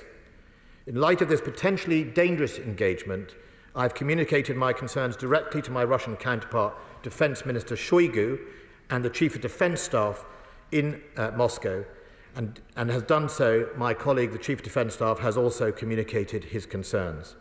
In my letter, I made clear that the aircraft was unarmed in international airspace and following a pre-notified flight path. I felt it was prudent to suspend these patrols until a response was received by the Russian state. The reply by the Russian Ministry of Defence on the 10th of October stated that they have conducted an investigation into the circumstances of the incident and stated it was a technical malfunction of the Su-27 fighter. They also acknowledged that the incident took place in international airspace. The UK Ministry of Defence has shared this information with allies, and after consultation I have restarted routine patrols, but this time escorted by fighter aircraft. Everything we do is considered and calibrated with regard to ongoing conflict in the region and in accordance with international law. We welcome Russia's acknowledgement that this was an international airspace, and the UK has conducted regular sorties of the RAF rivet joint in international airspace over the Black Sea since 2019, and we will continue to do so. For security reasons, I will not provide further commentary of detail of these operations. But I want to assure the House that this incident will not prevent the United Kingdom's support for Ukraine and resistance to Russia's illegal invasion. The UK government's position remains unchanged, with consistent support, I am pleased, from across the House. We will continue to support the Ukrainian people defend their homeland and the rules-based system. It has protected all nations from such naked and unprovoked aggression over the last 75 years, and it was also helped shaped by Russia in that time. And this government will always defend it because these rules-based systems are fundamental to who we are, and it provides peace and security for this country and our partners and allies. I commend the statement to the House. Luke Pollard. Thank you, Mr. Deputy Speaker. I want to thank the Secretary of State for giving me advance sight of his statement. And at a time when there's much government chaos, can I thank him also for his calmness and professionalism in his job. The statement that the Defence Secretary has made around the incident with the RAF rivet joint surveillance aircraft is serious. The Defence Secretary has outlined that the correct steps were taken, a malfunction has been confirmed, and the incident has now been resolved. It is welcome that RAF flights have restarted, and there's been a clear recognition from Russia that the aircraft was flying in international airspace. The RAF have this House's full support, and we are grateful to them, to other UK forces, and our NATO allies in their work protecting the alliance and protecting freedom. This incident also acts as a serious reminder about the importance of avoiding escalation and miscalculation while continuing the UK's united support for Ukraine. Almost 8 months on from Russia's criminal invasion of Ukraine, I want to pay tribute to the remarkable and continuing Ukrainian resolve in the face of Russian aggression. Putin has made a huge strategic miscalculation in invading Ukraine, which has resulted in Russian forces suffering heavy losses. MOD estimates 25,000 Russian dead, tens of thousands injured, tens of thousands more deserted, and more than 4,000 armoured and protected vehicles destroyed. At a time where Ukrainians have shown incredible resilience in defending their homeland, Britain must continue to honour their bravery by remaining unwavering in our support for Ukraine. I'm grateful that the Defence Secretary has set out the UK's continued support under Operation Interflex to train Ukrainian forces, and we thank those UK members of the armed services for their work in doing so. I'd be grateful if the Secretary of State now could confirm when the promised action plan in relation to continuing UK support for Ukraine will be published, outlining the type and quantity of military, economic and diplomatic support which Ukraine will receive. Putin needs to be in no doubt that our resolve will continue, and whether it is his party or my party that's in charge, that will not change. I think it is also welcome I think it's also time that the Defence Secretary makes a statement on the planned drawback of troops from Estonia and how that decision can be properly scrutinised, and grateful if the Secretary of State could set out whether the replacement NLAW missiles have been ordered, where the orders have been placed, and when our stockpiles will be replenished. There is a concerning increase in Iranian drone activity, and I'd be grateful if the Secretary of State could also further set out what additional support can be taken by the UK and our allies to ensure that these Shaheed 136 and the Mohajar 6 drones from Iran can be properly intercepted and defeated to protect Ukrainian infrastructure. Finally, Mr Deputy Speaker, last night the Chief of the Defence Staff, Admiral Satoni Radakin, threw into doubt the plan's rise to 3% of GDP on defence spending, when in a speech he said he referred to it as a potential increase. I'd be grateful if the Defence Secretary could spell out what is the government's position on defence spending now, and whether that increase is confirmed, or whether it is, as Admiral Satoni Radakin said, only a potential increase. Our support for Ukraine is unwavering on this side of the House, and the Defence Secretary knows that he has Labour's full support in the provision of military aid to our friends in Ukraine. Putin must fail in his aggression, but as we enter an incredibly difficult period of this war, with cold weather drawing in, we must make sure that we're not only supporting our friends who are fighting in Ukraine, but also those civilians who they are fighting on behalf of. So I'd be grateful if the Minister could also set out what support the UK can offer to the civilian infrastructure, in particular protection of energy sources that are so important not only for Ukrainian industry, but for their people as well. Thank you, Mr. Speaker. Secretary. I'm grateful to the honourable member for his questions, and just to assure the House, I didn't hold the statement so that my counterpart on the front bench wasn't here. I spoke to him at length yesterday, and to also assure the House that while there are some things that cannot be said in public, or indeed even in this House at the highest sensitivity, I continue an engagement with the leaders of the parties in the most sensitive areas to make sure they are fully apprised throughout this process. Calibration is incredibly important to me. We are dealing with a president and indeed a Russian forces who, as we've seen from the Rivet Joint incident, are not beyond making the wrong calculation or indeed deciding that the rules don't apply to them. And that is why, for those constituents of ours who will be fearful that this support could lead somewhere, I ask them to have faith in us and indeed all of us in this chamber, Mr. Speaker, that we do work this very detailed response to try and make sure we walk that sometimes tightrope, but make sure it is in the right place to do it. On the issue of the Rivet Joint, as I've said earlier, we make sure it is pre-declared. The flight path is not a surprise. That way we make sure it is no surprise to the Russians. It is logged in the normal manner, and indeed I informed the Russians that they would be escorted as well, so there were no surprises to do that. On the subject of the action plan, I think the honourable member is including also the broader government action plan, including foreign aid and support. First of all, I would concur with him that the foreign aid package and helping their economy survive and stand on its feet and go from strength to strength is as important as effective the military response. I will press my colleagues in the other departments to make sure we get him those details of the actual time and date. But it is a fundamental plank for Ukraine to make sure we do that. Part of the things I discussed when I was in the United States was in that area there. On the issue of Estonia, the second battle group, which was deployed, if you will remember, Mr. Deputy Speaker, after the invasion, a number of countries deployed what we call enhanced forward presence groups around Europe, in Bulgaria, in Romania. There was some talk about Hungary, but that didn't materialise. And obviously in Lithuania, Germany stepped up, and so did we in Estonia. The second battle group was always going to come back. It was the second battle group. Our fixed position, effectively, in Estonia is a battle group which we vary in size and capability. So in order to recognise the changed threat, we have put in, or we will remain there, GMLRS, our longer range deep fires, and indeed our air defence capabilities, which are not always in accompaniment with that battle group. So we have effectively beefed up the existing battle group, but we need to return the next battle group back. It is extended another 6 months, and I want to thank the men and women of the armed forces who extended out there. That will come back. We shouldn't also forget we have a squadron of tanks in Poland, we have more forces, we have a company, sort of small battle group in Bulgaria, part of a US strike brigade, and indeed we are now exploring some more Royal Engineers in Poland to assist with training Ukrainians and things like combat engineers. So that is why it came back. I engaged with my Estonian counterparts. I met them last week, and again I met them the week before in Poland, to talk them through this. They were given prior notification.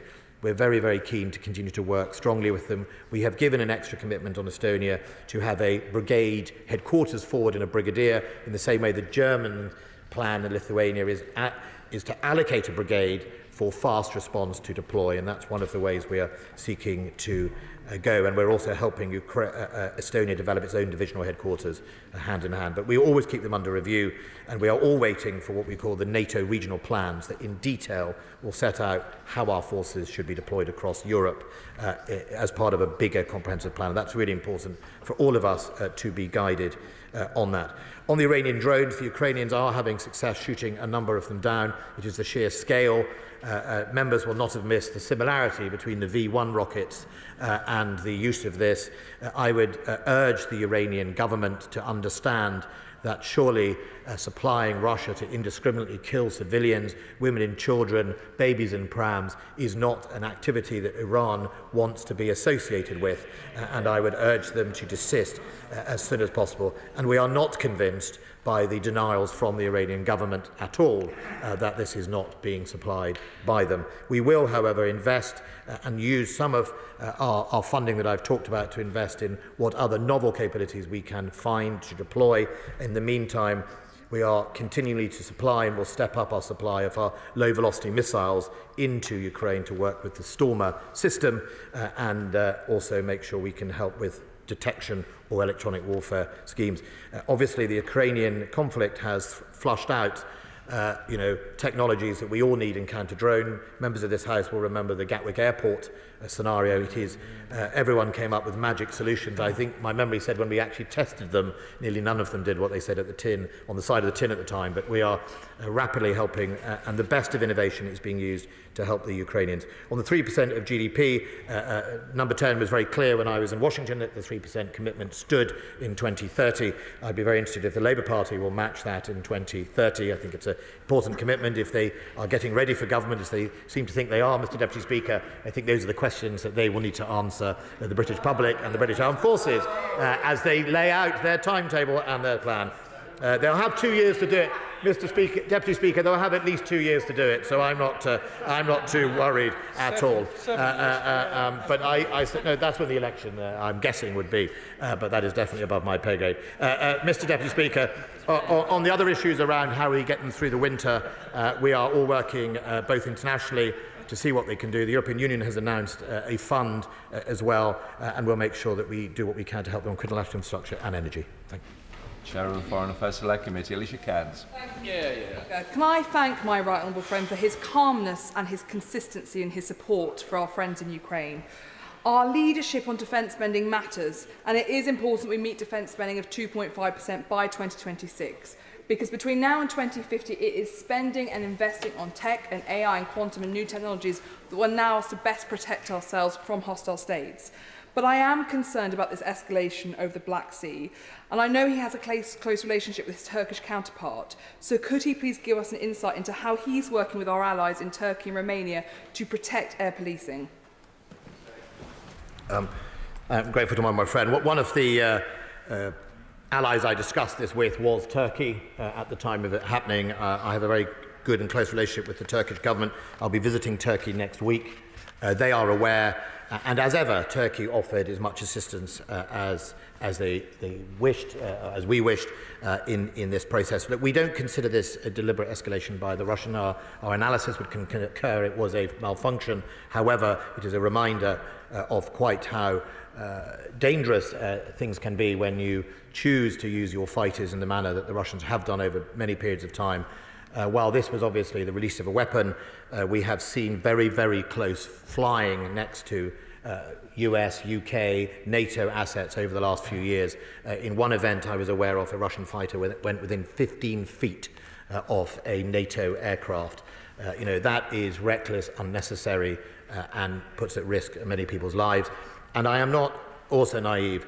What we saw over the Black Sea, we are incredibly lucky that it didn't become worse. And I'm not trying to trivialize it at all, but we don't consider it a deliberate escalation by the Russian state. Engineer O'Hara. Thank you, Mr Deputy Speaker, and I too would like to thank the Secretary of State for advance sight of this statement. And I know my right honourable friend, the member for Ross Lochaber, appreciates the collegiate way which both he and his staff have acted throughout this crisis. Understandably, much of this attention of this statement will be focused on the incident involving the RAF's surveillance aircraft and the Russian Su-27 fighter, which took place, as we said, in international airspace on a pre-notified flight over the Black Sea last week. And I wish to commend the Secretary of State and the Ministry of Defence for their calm and measured response to a situation which could easily and very quickly have escalated into something far, far more serious. Of course, the situation in Ukraine is serious enough, with Putin now having annexed and declared martial law in the 4 newly annexed territories, giving him a level of control over industry which could possibly now be turned and repurposed into supporting his illegal war effort. And as the Secretary of State has said in recent days, we've seen more Russian war crimes in the targeting of Ukraine's civilians and civilian infrastructure with missiles, rockets and Iranian-made drones, which makes, I believe, Iran directly complicit in war crimes.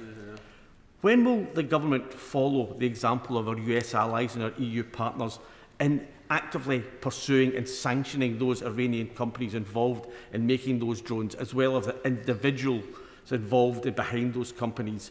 And could he maybe tell us what has been done, if anything, to try and cut off the supply of international components to Iran, which goes into making those components?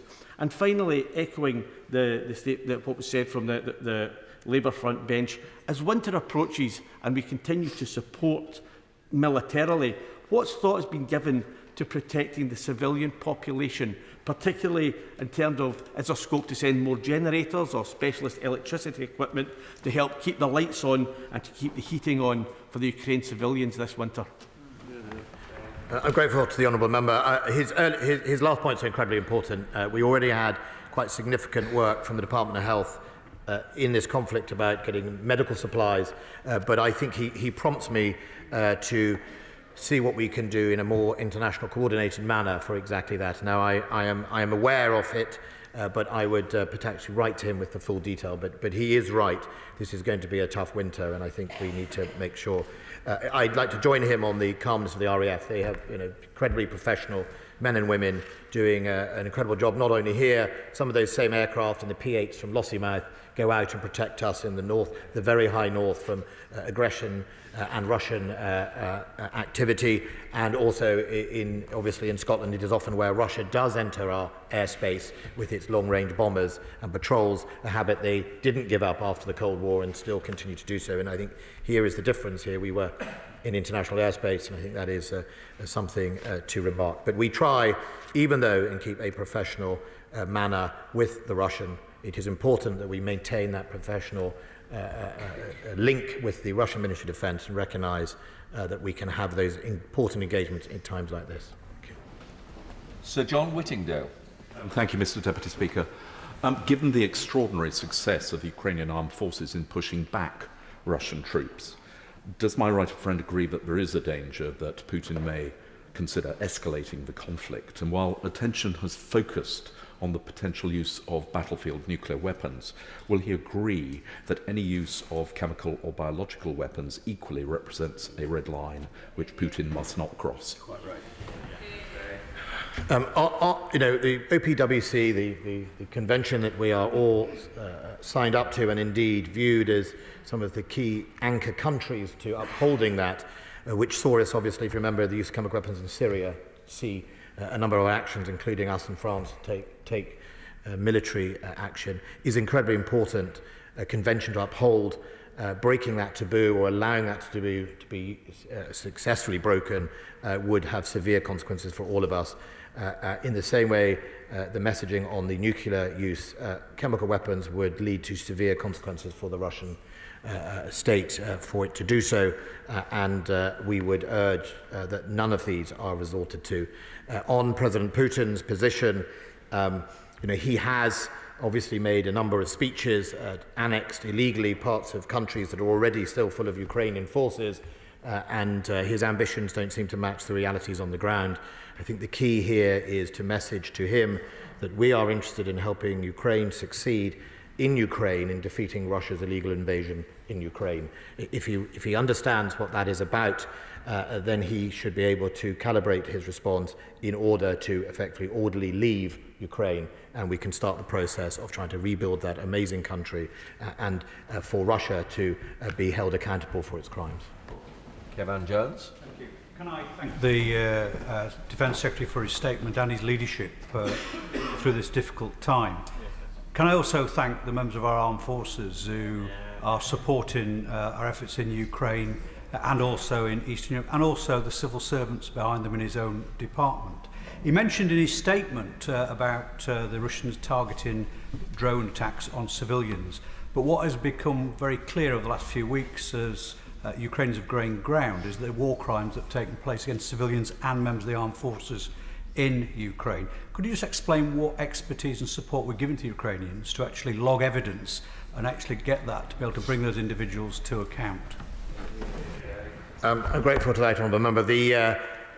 Earlier on, when we had the first, obviously, exposure of war crimes in Bucha, not far outside of Kyiv, a group of us, including the United Kingdom, but alongside the Canadians, started that process of gathering evidence for the ICC. My colleague, the now former Home Secretary, was then the Attorney General. She visited Ukraine herself and worked with the then prosecutor. I think the Red Cross is also clearly engaged in gathering that information. I think their biggest challenge is the sheer scale of the amount of evidence they are now finding and uncovering. And it goes to the anxiousness of our friends in the Baltic states that Russia does not invade and occupy with any civility or regard to the people that it is decided to occupy. It seems to destroy everything in its path. And if you are a small Baltic state, your worry is you don't have time for the rest of us to get there. It is why we are committed to a battle group in Estonia, because if you give him time or Russia time, there won't be very much left when you get there. That's why we have to send a message that this course is unacceptable. Robert Cords. Thank you very much, Mr. Deputy Speaker. And can I thank the Secretary of State for his calm yet robust response to the rivet joint Sukhoi incident, which is, of course, of great concern. And I pay tribute as well to the calmness and professionalism of the RAF crews in that incident. Would the Secretary of State commit to continue to keep under review the adequacy of the fighter forces that we have available, bearing in mind the escort duties he's now referred to, as well as the ongoing combat air patrol, air policing duties that there is on NATO's Eastern Front in any event? Yes, look, making sure we have more availability and more of fighter aircraft capability in this country has been one of my priorities on the first day, almost the first day in taking over the job. I sent a letter to the Chief of the Air Staff saying his number one priority was to improve the fighter pilot pipeline. There's no point buying planes if there's no one to fly them, and it is incredibly important that we get that. Of course, with the new type, the F-35, one of the challenges is you don't growing instructors, it's a catch-22. You've got to have enough pilots in the planes to grow the instructor body, but if you don't have enough pilots in the first place, how do you do that? So we are getting there. It is improving. In the Typhoon is proving its worth every single week. I went to the ceremony to hand over to Qatar the next iteration of the Typhoon, a formidable aircraft, and hopefully one that will be bought by many other countries around the world. Mary Clark. Thank you, Mr. Speaker. Can the Secretary of State elaborate on, because he touched on it earlier, about the help that we're providing, such as we talked about equipment, in particular, whether he could tell us what we are doing in providing generators, energy generators, such as small diesel generators, to ensure that key services such as hospitals or water cleaning plants keep going, because given Russia's attack on civilian infrastructure. Yes. So first of all, on non-lethal military aid, that is collected and corralled in the same place we do with military, through the international donor cell based in Germany. That is a multinational cell staffed predominantly by military and civil servants who collect the ask from Ukraine, and then we try and match it with donors. Now, that is predominantly in the military aid and the non-lethal military aid, but that includes generators, field hospitals, medical stuff for that, but predominantly that is on their war effort. I will make sure that we write to you with the broader detail of what other assistance is happening. I visited Ukraine about 3 or 4 weeks ago, and they were in a pretty good mindset and their ability to see through the winter. But of course, the use of mass drones from Iranian drones will have an effect if it continues, and we must make sure that doesn't catch up. Mr. Deputy Speaker, I did forget to ask the question on the sanctions to the member of the Scottish National Party. What I would say, my understanding is the Foreign Secretary will be making a statement on that in the near future. Andrew Bridgen. Mr. Deputy Speaker, I'd like to commend the Secretary of State for his statement today, but also for his ongoing handling of the UK response to the illegal invasion of Ukraine by President Putin. Mr. Deputy Speaker, I've long been of the view that spending on our armed forces should be really viewed as an insurance policy to protect not only our security but also our national interests. And as with any insurance policy, when the risk profile increases, so must the premiums. My right honourable friend has already reconfirmed that the government is committed to raising defence spending to 3% of GDP by 2030. Given the acute security situation we find ourselves in at the moment, will he also commit to keeping that 2030 date under review? My honourable friend is right, and I've often stood at the dispatch box and said, as the threat changes, so must our investment and our funding, and I think that has been all too forgotten when it came to defence over the last 3 decades, to be honest. It was always interesting that we always understandably responded to pressures in the NHS or pressures in the financial markets, but when it came to threat, it was always seemed as something that was not necessary, and I think that is where you end up with a need, quite rightly, to go up to 3% by 2030. Of course, we will always, well, as long as I'm Defence Secretary, I'll keep the view that as threat changes, we should always review that threat. That is, I think, fair and consistent to the men and women of the armed forces. It also sends a strong message to people like President Putin that we mean what we say. Yeah. John Speller. Deputy Speaker, in answer to the challenge from the Secretary of State, I can say that our front bench is very ready for government, and by the way, his lot seems to be actively working to be ready for opposition. But if I can address the statement, I thought it was helpful, but I also thought it ignored the gorilla in the room. Secretary of State urgently flew to Washington, D.C. earlier this week for talks on the situation in Ukraine. There's been quite a bit of briefing in the media as to what that may have been about. I fully understand the sensitivities of how this can be handled, but surely it's owed to the House and indeed to the nation to give some indication as to how we and our allies see this conflict evolving. So I'm grateful that I remember. Him and I went to Washington ourselves, now seems decades ago, in calmer times. I was in opposition and he was on government, Mr. Speaker, so he's well qualified to know what opposition is. Probably spent more time in opposition than government, sadly, obviously, for the right honourable member. But look, there's been a lot of, I would say, speculation rather than briefing on why I went to Washington. I noticed 2 mainstream media publications yesterday had different reasons why I went. Look, fundamentally, President Putin makes his speeches. Things change. We need to be absolutely prepared to discuss that with our closest allies, and sometimes that is important that we do so in person. I thought it was important, both after the appointment of the new general and also after the speeches President Putin has made about annexation and indeed the issues around Ukraine's success on the battlefield and what that could mean for President Putin and his actions and what next. And I think that is very, very important that we do those things in person. I went to the Pentagon, the State Department, the National Security Advisor and other meetings and made sure that we are all understanding our planning processes about what we would do in the event of a whole range of things. I don't think people should be alarmed by it, but I do think I would hope they would take comfort that my priority is, if necessary, getting on a plane to go and do that. It is not standing here necessarily, across the street, dealing with what is currently going on in our mainstream media. James Sunderland. Mr Deputy Speaker, following the Defence Secretary's recent visit to Washington and other travels, could I please ask him to provide for the House a short assessment of the continuing resolve within NATO for supporting Ukraine, and so that we can also see this through? My honourable friend will have noticed two things in the last few weeks. One, we had our NATO meeting last week, our defence ministers, and the resolve is absolutely rock solid. And when it came to the nuclear issue, the line is consistent that there would be severe consequences for Russia should it use tactical nuclear weapons, and our commitment to obviously responding to those type of issues and the threat it does to the world order or breaking nuclear taboo is determined and united. I think that is same. You will also have noticed that the European Union itself has started to make much more, let me say, hawkish phrases on that issue, and I think they say that because their member states are clearly resolved. They want this successfully concluded. They recognise that the constituents in our country, but also in their countries, are facing higher food prices and energy prices because of the actions of what is going on in Ukraine. And the quicker and more permanently we can solve that, the better for all of us, and we can then get on and deal with the inflationary pressures and all the other stuff. Richard Ford.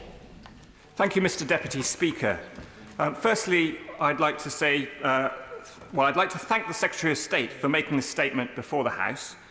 His transparency is very welcome and serves to avoid misreporting of the rivet joint incident and inadvertent escalation. We in the Liberal Democrats would like to add that we also pay tribute to the professionalism, the values and standards of the Royal Air Force and of all of our armed forces. I particularly appreciate the Secretary of State's recognition that communication is crucial to ensuring that we avoid miscalculation. He said that he has communicated his concern directly to his Russian counterpart, Defence Minister Sergei Shoigu, and that the Chief of the Defence Staff has done the same using his channels. On the 7th of March this year, the Chief of Defence Staff's Admiral Sir Tony Radakin said that lines of communication were, quote, not as strong as we would want them to be. Can the Secretary of State comment on whether top-level lines of communication with Russian counterparts have deteriorated further or improved since then?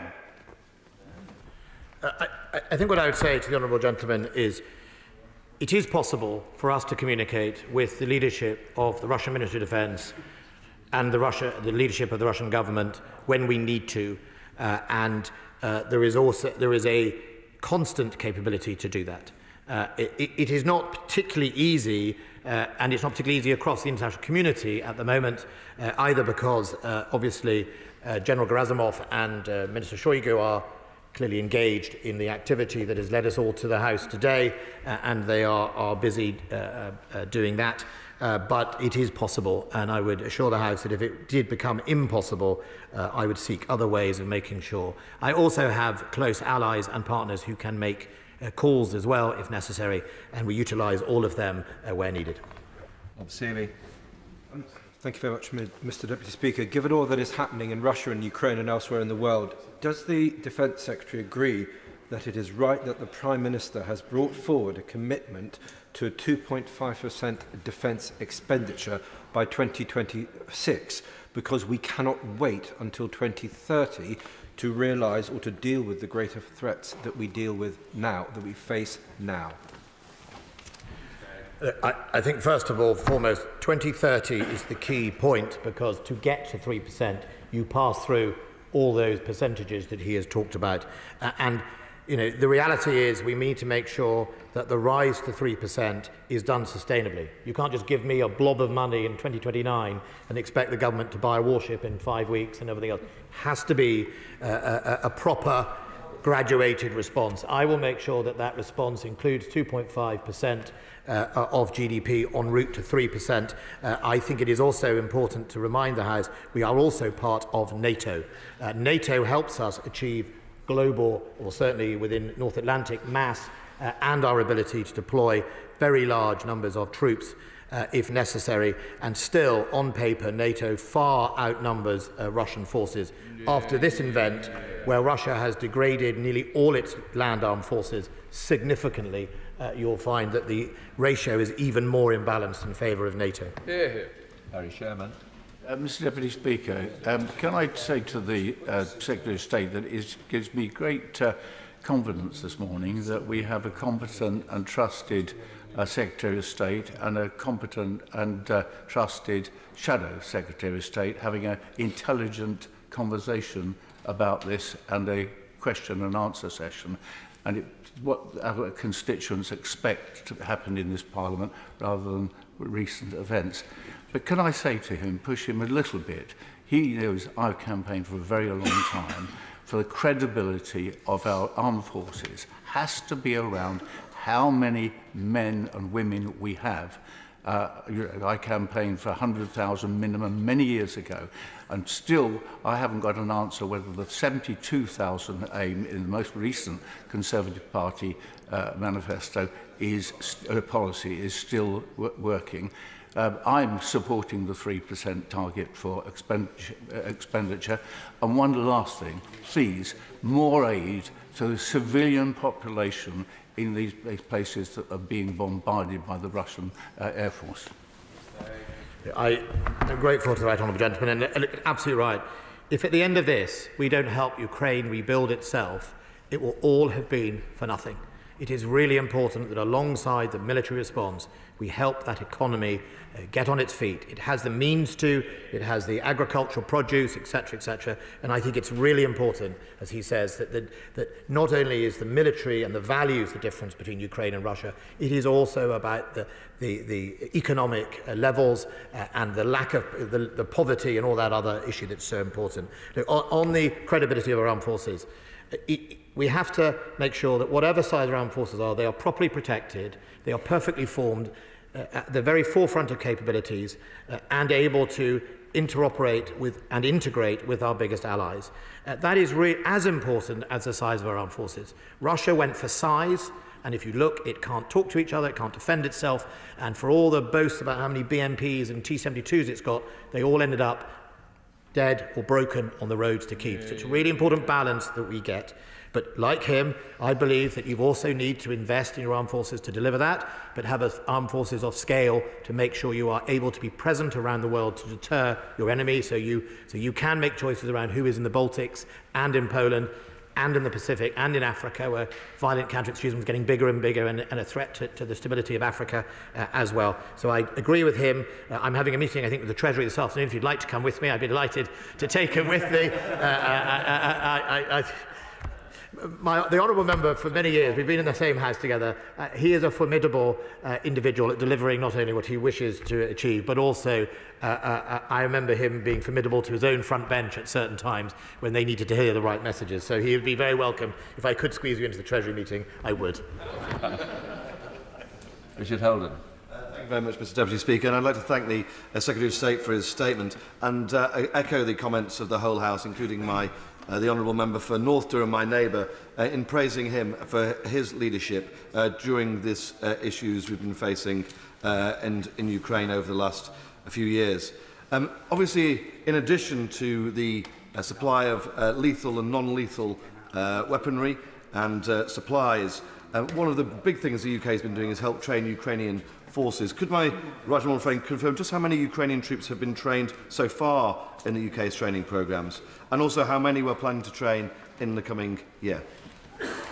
Yes, 7,000 we've trained so far. We'll be on target to complete 10,000 and then another 20,000 plus the next year. It often depends on whether the Ukrainians will able to give us the training pipeline. Some of these people will be coming off the front lines to do that.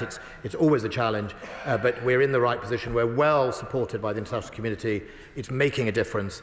We are now looking at what else we can do in more larger units, helping them train at company and battalion level, but that would probably happen within Europe. Thank you very much indeed, Mr. Deputy Speaker. In describing Russia's increased targeting of Ukraine's energy infrastructure, which has led, as we've learned this morning, to restrictions on power supply, the Secretary of State referred to the sheer quantity of cruise missiles and drones that are being used in those attacks. Is it now a question of just increasing the kind of equipment and capability that he has announced to the House today to enable Ukraine better to resist those attacks, or are there other capabilities, and he made reference to some, which could be supplied or which Ukraine has requested? Yes, I mean, from the international community, for example, Ukraine has been consistently requesting from Israel some of their electronic warfare, and it is regrettable that at the moment Israel have not been choosing to do that, and I will be seeing the Israeli ambassador in the next few weeks to try and press the case, because one of the challenges I've talked about it before, the precision, the proliferation of precision into the hands of basically low-level troops, is that we have highly sophisticated, complex weapons to shoot down these things. They take months to make, and they are originally designed for fighter aircraft. And you get fairly cheap mass drones.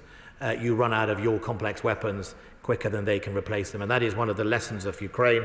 It's why electronic warfare plays a really important part, jamming or diverting or taking them over as such. And it is why that we will all be looking at our capabilities about what is the challenge, the future, how are we going to do that, as much as how we can help the Ukrainians. What we're doing right now is helping the Ukrainians, and that is coming back into our system for ourselves. Tom Hunt. Speaker, I had the great privilege of attending a delegation to Tapa, British Army base in Estonia last week, where we met His Majesty's ambassador in Estonia, who was doing an absolutely fantastic job. There's obviously a huge affection between the people of Estonia and Ukraine, which we saw at the Ukrainian ballet, which we had a great privilege of going to. I also met my constituent at Tapa Army Base. He's 19 Tanks Transporter Squadron. I asked my constituent, Lawrence, how could I help you? What message could I take back to the Secretary of State for Defence? And his whole thought was about the vehicles and how they're looked after and protected and maintained, not about himself. Would the Secretary of State join me in respecting the dedication of Lawrence, everybody else in 19 Tank Squadron, and also every one of those proud British armed service personnel working at Tapa Armed Base to keep us safe and also people of Estonia? Yes, my honourable friend was very brave asking that question of a soldier. I've often had answers you didn't expect. I think he exposes the very real professionalism of our men and women. You know, we were always taught, and I've never forgotten it, and forgive me for the gender issue, but it was my men, my kit, myself. That is the difference between us and the Russians. The Russians don't seem to care about their men and their women. They seem to only care about themselves. And that is why you see their army doing what they're doing. Look, it is incredibly important that we have ready, capable equipment. That is my point to the honourable member opposite, which is it's not just about mass. It has to be about properly serviced, properly maintained. The job your constituent is doing is one of the key things called the enablers. In the past, it was the enablers they hollowed out, as long as they could talk about having a frontline regiment or a frontline tank regiment. If you didn't have the transporters, there's no point in having lots of tanks, you won't go anywhere. Jim Shannon. Thank you, Mr Deputy Speaker. Can I thank the Secretary of State for his statement this morning, and it's an encouragement for all of us here in this House to know that we have a Secretary of State who is very much committed in every sense to ensuring that Ukraine has everything it needs. On that line, is there any further support that the Secretary of State can and will make available to ensure that the damages left by the drone attacks designed to disrupt power and water supplies are repaired urgently? It may not necessarily be an MOD thing, but it is a repair of it, and then to ensure that they're not attacked again.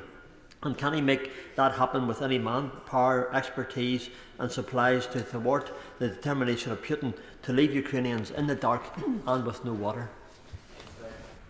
Well, the positive side is that the Ukrainians are incredibly skilled at being able to fix and repair and build their equipment, and in many cases they've managed to turn around the shortages of electricity in the matter of days, and Putin has not been successful.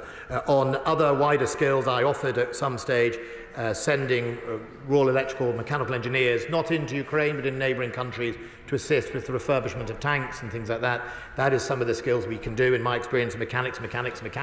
They'll fix a Challenger tank as quickly as they'll fix a T-72. So those are always on offer. If the Ukrainians ask, we will be happy to help. Margaret Ferrier. Thank you, Mr Deputy Speaker, and I agree with members across the chamber in praising the right honourable gentleman in his handling of the Ukraine-Russia situation. After NATO General Secretary said NATO allies will act if Sweden or Finland come under pressure from Russia or another adversary before they become full members of the alliance, how does the Defence Secretary predict this might antagonise Putin, and what risk does he assess there to be for the UK?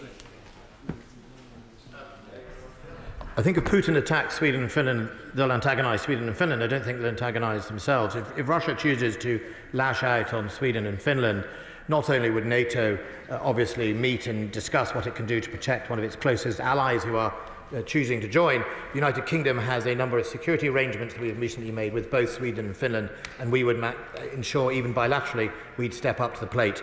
I think what we can see, however, is that because of Russia's very poor and failing invasion of Ukraine, its conventional military forces that it would have had previously neither are hollowed out or in fact destroyed.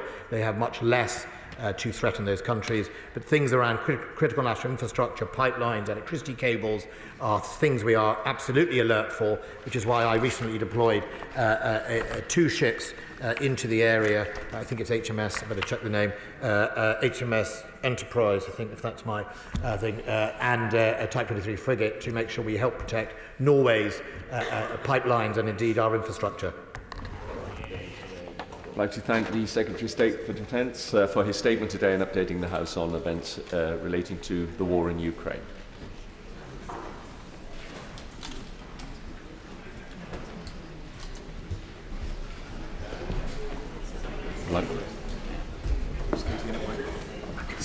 Go on then. We're now moving on to the business statement. I call the Leader of the House, Penny Morton. Thank you, Mr Deputy Speaker.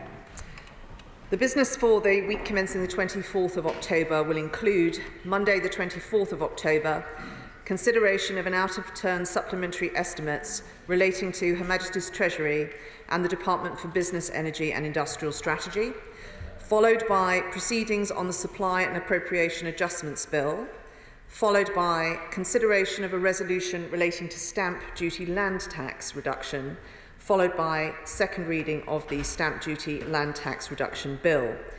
Tuesday the 25th of October, second reading of the EU Retained Law Revocation and Reform Bill. Wednesday the 26th of October, Committee of the Whole House and remaining stages of the Identity and Language Northern Ireland Bill Lords. Thursday the 27th of October, a debate on a motion on the National Food Strategy and food security, followed by a general debate on guaranteeing the right to maintain contact in care settings. These subjects were determined by the Backbench Business Committee. Friday the 28th of October, private members' bills.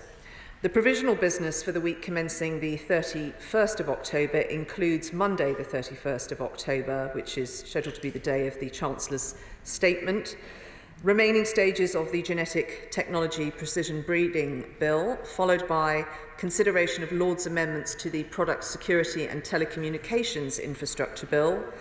Tuesday, the 1st of November, remaining stages of the Online Safety Bill. Wednesday, the 2nd of November, Opposition Day, debate on a motion in the name of the Scottish National Party, subject to be announced. Thursday, the 3rd of November, business to be determined by the Backbench Business Committee, and Friday, the 4th of November, the House will not be sitting. As a Leader of the House.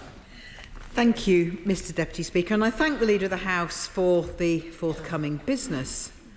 But, Mr Deputy Speaker, where on earth do I start? Where? I mean, do we even still have a Prime Minister? This is the morning, well, now it's the afternoon after the morning after the night before, with the government seemingly falling to pieces before our very eyes. As some of their own backbenchers said yesterday, they ought to be ashamed of themselves. With a Home Secretary resigning amidst discussions of national security, a government seemingly unable even to organise against our motion to ban fracking, forced early morning hours clarifications from Downing Street, all in a day's work for this absolute disgrace of a government party who are simply unfit to govern. They are dragging this country's reputation through the mud, and the British people will never forgive them for it. British people are looking to the government for answers on how they're going to pay for their mortgage or their rent or their bills, which the government have sent sky high when they crashed the economy. Instead, chaos. Mr Deputy Speaker, Parliament ought to be a model workplace, so could the leader confirm that reports of bad behaviour in the lobbies last night or outside the lobby will be investigated? Could she please put on record that in her view there is no place for intimidation and bullying on the parliamentary estate? And on the actual votes themselves, Mr Deputy Speaker, it's come to my attention there is a discrepancy between the number of votes recorded in the no lobby, which were read out in the chamber, and the numbers later published on the voting lists. So is the leader aware of any of her party's members who perhaps didn't want to vote against our motion, but to avoid controversy with their whips, marched through the lobby but didn't scan their pass, and therefore avoid publication of their names? Could she also clarify whether yesterday's vote was a confidence vote or not? Downing Street said it was. Then a number 10 special advisor told the Climate Minister say that it wasn't, which he duly did from this dispatch box, causing confusion on his own side. And at 1:30 this morning, number 10 suggested in fact that it was. And then the Transport Secretary told Kay Burley a few hours ago that it wasn't. We know the Prime Minister is infamous for her U-turns. This is beyond a joke. If it was a vote of confidence, when will the Prime Minister be removing the whip from her rebels? I also notice that the government has pulled our next opposition day. I can't think why. After yesterday, that they might do that. Are they punishing us for their chaos and their incompetence last night? Is the leader aware of Standing Order 14, which allocates 17 days to the leader of the official opposition party? They are falling behind, so will the government be giving us an opposition day on the week commencing the 7th of November? Mr Deputy Speaker, I'm glad the leader actually has some business to announce, given their complete inability to function.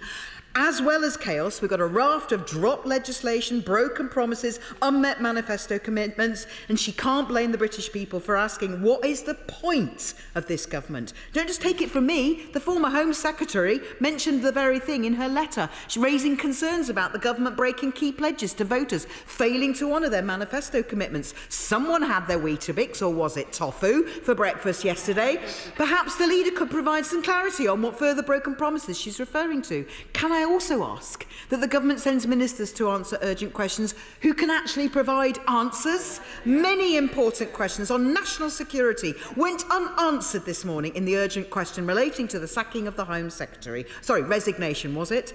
Mr Deputy Speaker, out of touch, out of ideas, unable to govern, too busy trying to get through an hour by hour, minute by minute, worsening Tory psychodrama, rather than focusing, I see it's happening in front of my very eyes, on the serious issues facing all our constituents, not just mine, theirs as well. They've crashed the economy, they've left working people to pick up the bill, and now they're falling apart. This is a Tory crisis made in Downing Street. They're letting everyone down. The Prime Minister has clearly lost the confidence of her party, and her party's lost the confidence of the country. It is time for a general election so that a Labour government can deliver a fresh start for the British people. Yeah. Leader. Thank you, Mr Deputy Speaker. And can I start by thanking the Speaker for his statement at the start of business, which I do wholeheartedly endorse. We have ways of organising ourselves in a party system in this place, but ultimately we are all individuals making judgments about what is in the best interests of the country and our constituents. And sometimes votes are about more than the issue that has been debated. Last night's Labour motion was an attempt to seize control of proceedings, and we all know that that was deliberately done to enable campaigns today about members' views on fracking, and to spark the usual social media outrage, and I know that Twitter has taken down some accounts today. This is standard operating procedure by Labour, and many members on this side of the House have worked hard to ensure that fracking is rightly not imposed on their community, and it is by their efforts that fracking is not in their community, and it is the government's policy that to allow fracking where there is consent. And if we want to take the temperature down in this place, I suggest we take the temperature down outside of this place too. I'm happy to go on record to say that I am against bullying both in Parliament and outside it too, and I hope that is the view of all members of this House. The country does need stability and it needs calm, and I'm glad to say that is the effect that the Chancellor is having. Market functioning has improved, borrowing costs have been lowered, and the pound is strengthening, but there is more to do. Despite the very volatile global economic conditions, the economy remains resilient. Unemployment is at its lowest level for nearly 50 years, and the UK is forecast to have the fastest growth in the G7 this year.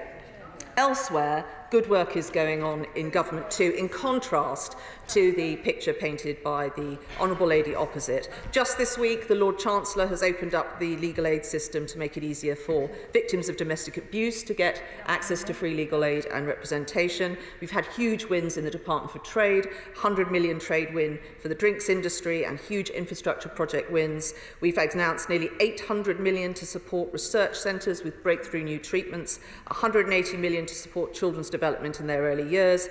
DWP has launched a new service which helps businesses support members of their workforce who have a disability or become sick.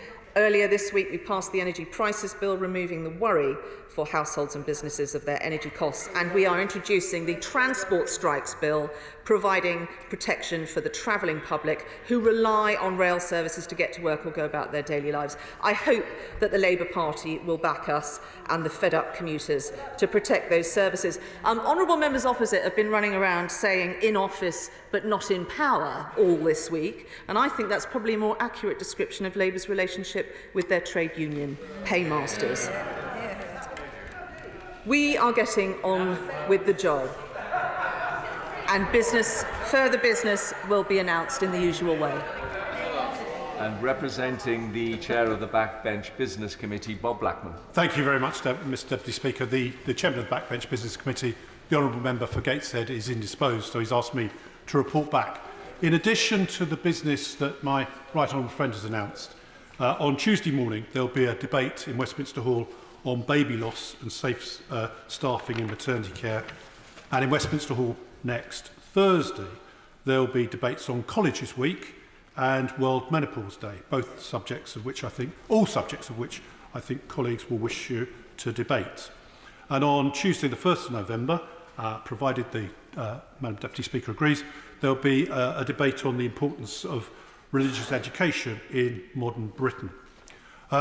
Mr Deputy Speaker, we have a queue of debates requiring chamber time, so I'm very grateful to my right honourable friend for announcing further dates for the Backbench Business Committee, but can also say that we are short of debates that will go into Westminster Hall on Thursdays. So if colleagues wish to get a debate from us, I would encourage them to apply for Westminster Hall debates. Now, Mr Deputy Speaker, on Monday it's Diwali. Hindus, Sikhs and Jains will be celebrating Diwali in the time-honoured fashion. So can I call on my right honourable friend to join with me in wishing everyone Shubh Diwali and Nutan Vashna Abhinandan for Wednesday and the Hindu New Year.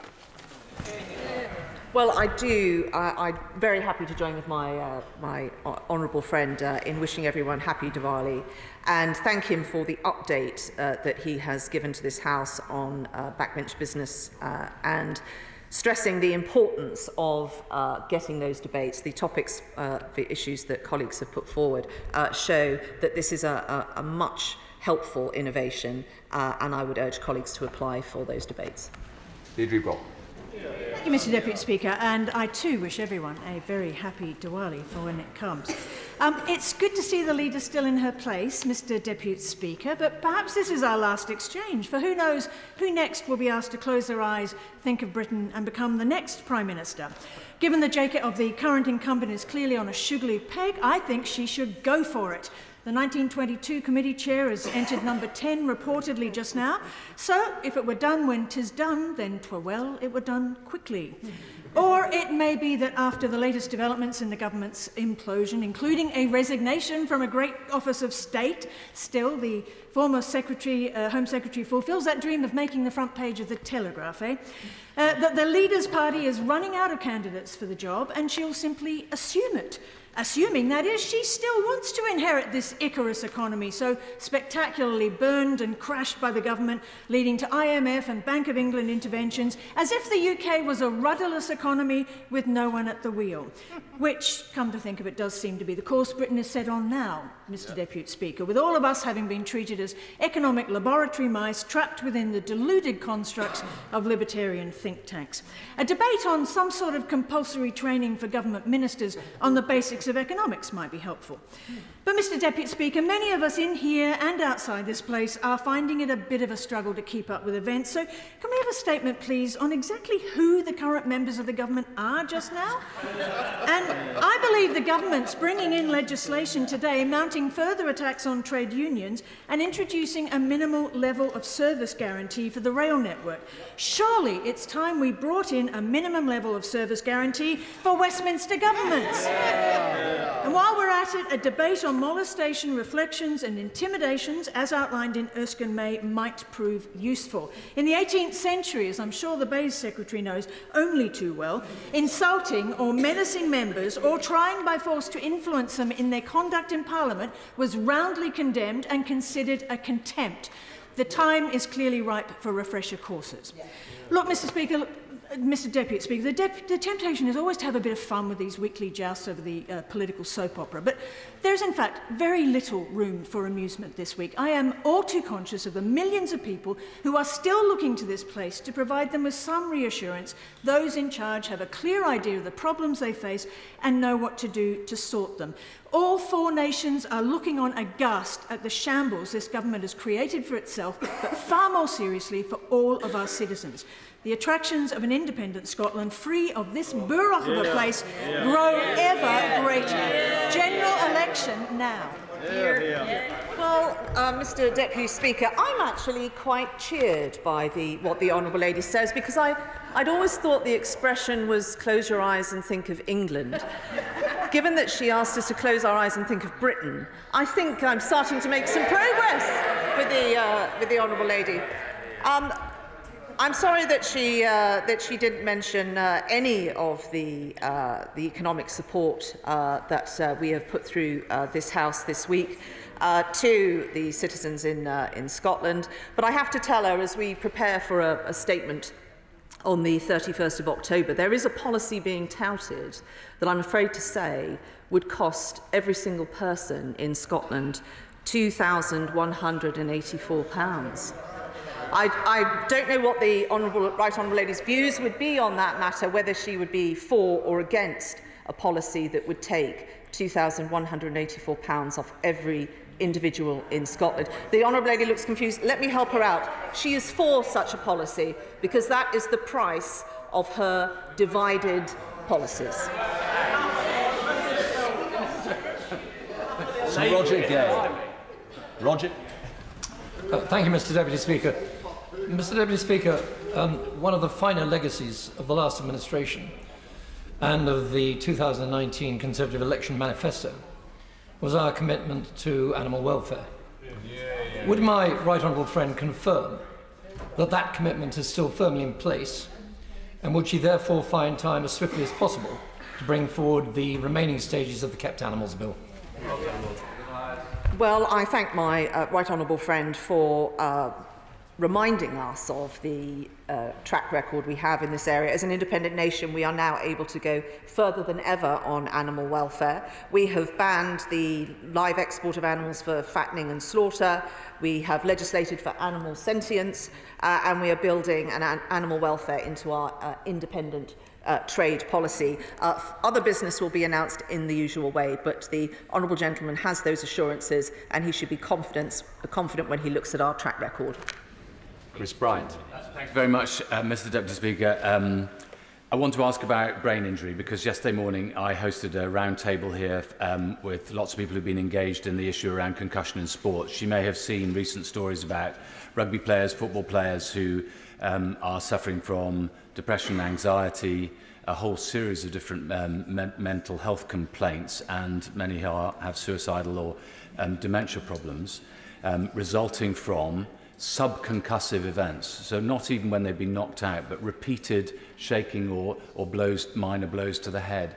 Can we have a debate on what the government's going to do about this, when we're going to have proper protocols for all sports so that we protect every single child, especially as their brain is developing? Well, I thank the honourable gentleman for raising that. I will certainly raise this with both the Department for Health and also the Department for Education as well, but he will know how to apply for a debate. Thank you, Deputy Speaker. Currently, organisations like the government-funded Energy Savings Trust are providing excellent advice to households up and down the country on how to save energy and also then save money on their bills. I think it's time that we also did similar advice for businesses, and I am working with business leaders throughout the two cities, including Kate Nichols of UK Hospitality and Kate Hart from Central London Business Improvement Districts on this matter. Would my right honourable friend join me in encouraging businesses across the country to take steps to be more energy efficient, and does she agree with me that perhaps we should be looking at the House of Commons on its energy consumption too? Well, I thank the honourable lady for her excellent question, which I shall make sure that the Secretary of State hears, and to thank her. The campaign she describes, I think, would be extremely useful to many businesses. Quite often, small differences in behaviour can lead to massive savings in energy, but also business costs as well. Anna McMurran. Thank you. What I witnessed yesterday in the entrance to the voting lobby was an absolute disgrace. A clearly, visibly distressed Tory MP being forced against his will and bullied, manhandled into the voting chamber. So I know this government is disintegrating in front of our very eyes, but this is a challenge to democracy. Will the Leader of the House make an urgent statement against this sort of bullying and support the investigation that is now clearly needing to take place? Well, I would refer the honourable lady to what I said at the start of my remarks today. The Speaker made a statement which I completely support what he said. Of course, everyone in this chamber would condemn bullying, both, I hope, outside of this chamber, but also within it too. But what I would say to the honourable lady is the situation is not helped if people don't make specific allegations. Any member of this House who has seen bad conduct or who has been the victim of bad conduct must be able to come forward and report that and it be investigated. I'm not aware of any such substantiated allegations at all. And I'm afraid I would say to the honourable lady, if she wants to help the situation, think about what she could do to assist that situation. And I would ask her to check that against her behaviour today. Well, I know. Thank you, Mr. Deputy Speaker.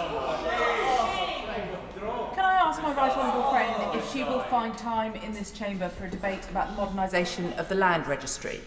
Currently, if an identity thief steals your identity and uses it to transfer the title of your house, there is a very protracted, long-winded mechanism that ends up in a tribunal, which may well at the end of it not see your house returned to you. This has happened to one of my constituents. He has lost a home that he spent many months investing in time, in cash, and indeed in his own hard labour renovating it, only to let it to tenants who stole his identity and then used it to transfer the title. He is struggling to get that property back, and it strikes me that the land registry procedures, where it's simply impossible to transfer a title back, are outdated and very much in need of updating.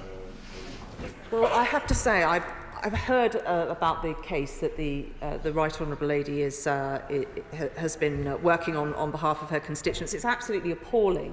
To be robbed of any property is bad enough, but one's home, which you have put your heart and soul into, you may have brought up a family there, it's really incredibly distressing. I know that my Right Honourable friend has been doing a huge amount to put a rocket up the land registry. I want to assist her in doing that, and I will write to the Secretary of State, but she also will know there are questions on Tuesday and she should raise that there. Christine Jardine. Thank you very much, Mr Deputy Speaker. I've raised concerns recently with the Home Office and the Ministry of Defence about a 13-year-old girl living in my constituency, separated from her family in Afghanistan, despite assurances that they were given at the time when they assisted the forces in Afghanistan. So I wonder if the leader could advise me on how I might go about raising this with the Minister directly, and whether we could have some time in the Chamber to debate the ARAP scheme and its progress. Well, I'm very sorry to hear about that case. The Honourable Lady will know how she can apply for a debate, and she may wish to work with other colleagues to do that. But if she passes the details of that case to my office, I will write on her behalf and ask for a meeting with the Minister. David Mundell. Thank you, Mr Deputy Speaker.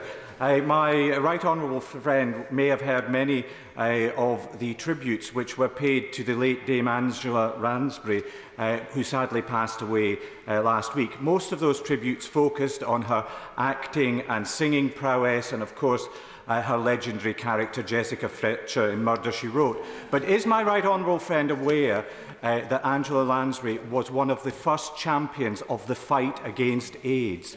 And particularly in the 1980s, when many celebrities shied away from the issue, she was in the vanguard of fundraising. And she famously said, "We will never give up on the fight until the fight is won." But does my right honourable friend accept that that fight will not be won unless the United Kingdom and others come forward to replenish the global fund to fight AIDS, because that is the only way in which we are going to achieve Dame Angela's objective? Well, I thank my right honourable friend for and join with him in the tribute that he pays to the late Angela Lansbury. I did know that about her. She was a stalwart and someone that really changed views towards that particular disease. I can tell him that the government has restated its commitment to the Global Fund, and we will make an announcement on our pledge in the coming weeks. Stephen Doughty. Thank you, Mr Deputy Speaker. The problem with the chaos in the government is that, of course, it delays getting answers to real-world problems that our constituents are facing.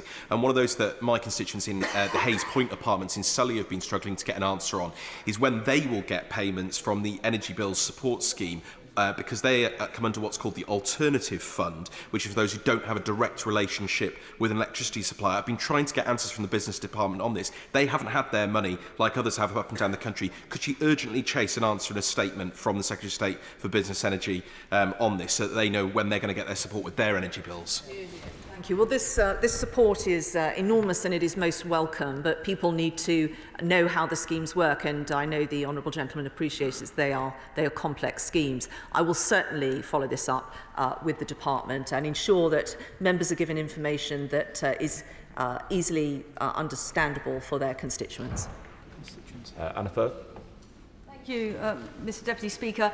Look, this weekend, Southend came together to commemorate my successor, Sir David Amess. So with that in mind, would my right honourable friend agree to a debate on the transformative effect of music on those with learning difficulties and disabilities. In Southend, we have not only the Love to Sign Choir, but the International Music Man Project, recording its first ever single today with the Royal Marines brand. Will my right honourable friend and the whole House help make this the Christmas #1 for all that it does to help those with learning difficulties overcome barriers and to the benefit of us all and overcome huge challenges in their life?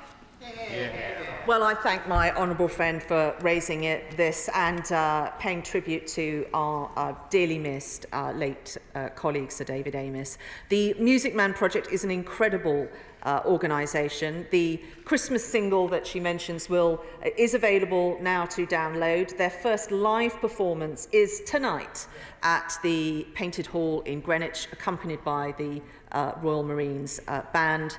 And I have to say I was very privileged to go to their first rehearsal, and it was one of the most amazing experiences I've had. I have video of the effect of these two organisations coming together, and it was an amazing thing and the lasting legacy of our late colleague. Yeah. Very sure. Mr Deputy Speaker, I know that the Leader of the House is new to the role, and I know she has a great combative style, but I hope she'll reflect on what she said to my honourable friend, the member for Cardiff North, because I think she was very unfair in her response. But on forthcoming business, she knows that all of us will be very busy as members of Parliament, as I am in Huddersfield, working with a whole network of charities, local people, local organisations, because it's going to be a long, hard winter for so many people who are not going to be able to afford to heat the house, not able to feed the family, and support groups will have to be organised. Could she make sure that we get the right ministers here, DCLG or whichever, to talk about how the government can help us with the resources to build that network and resources so that we can provide that food, provide those warm spaces, and so MPs can actually roll up their sleeves and help.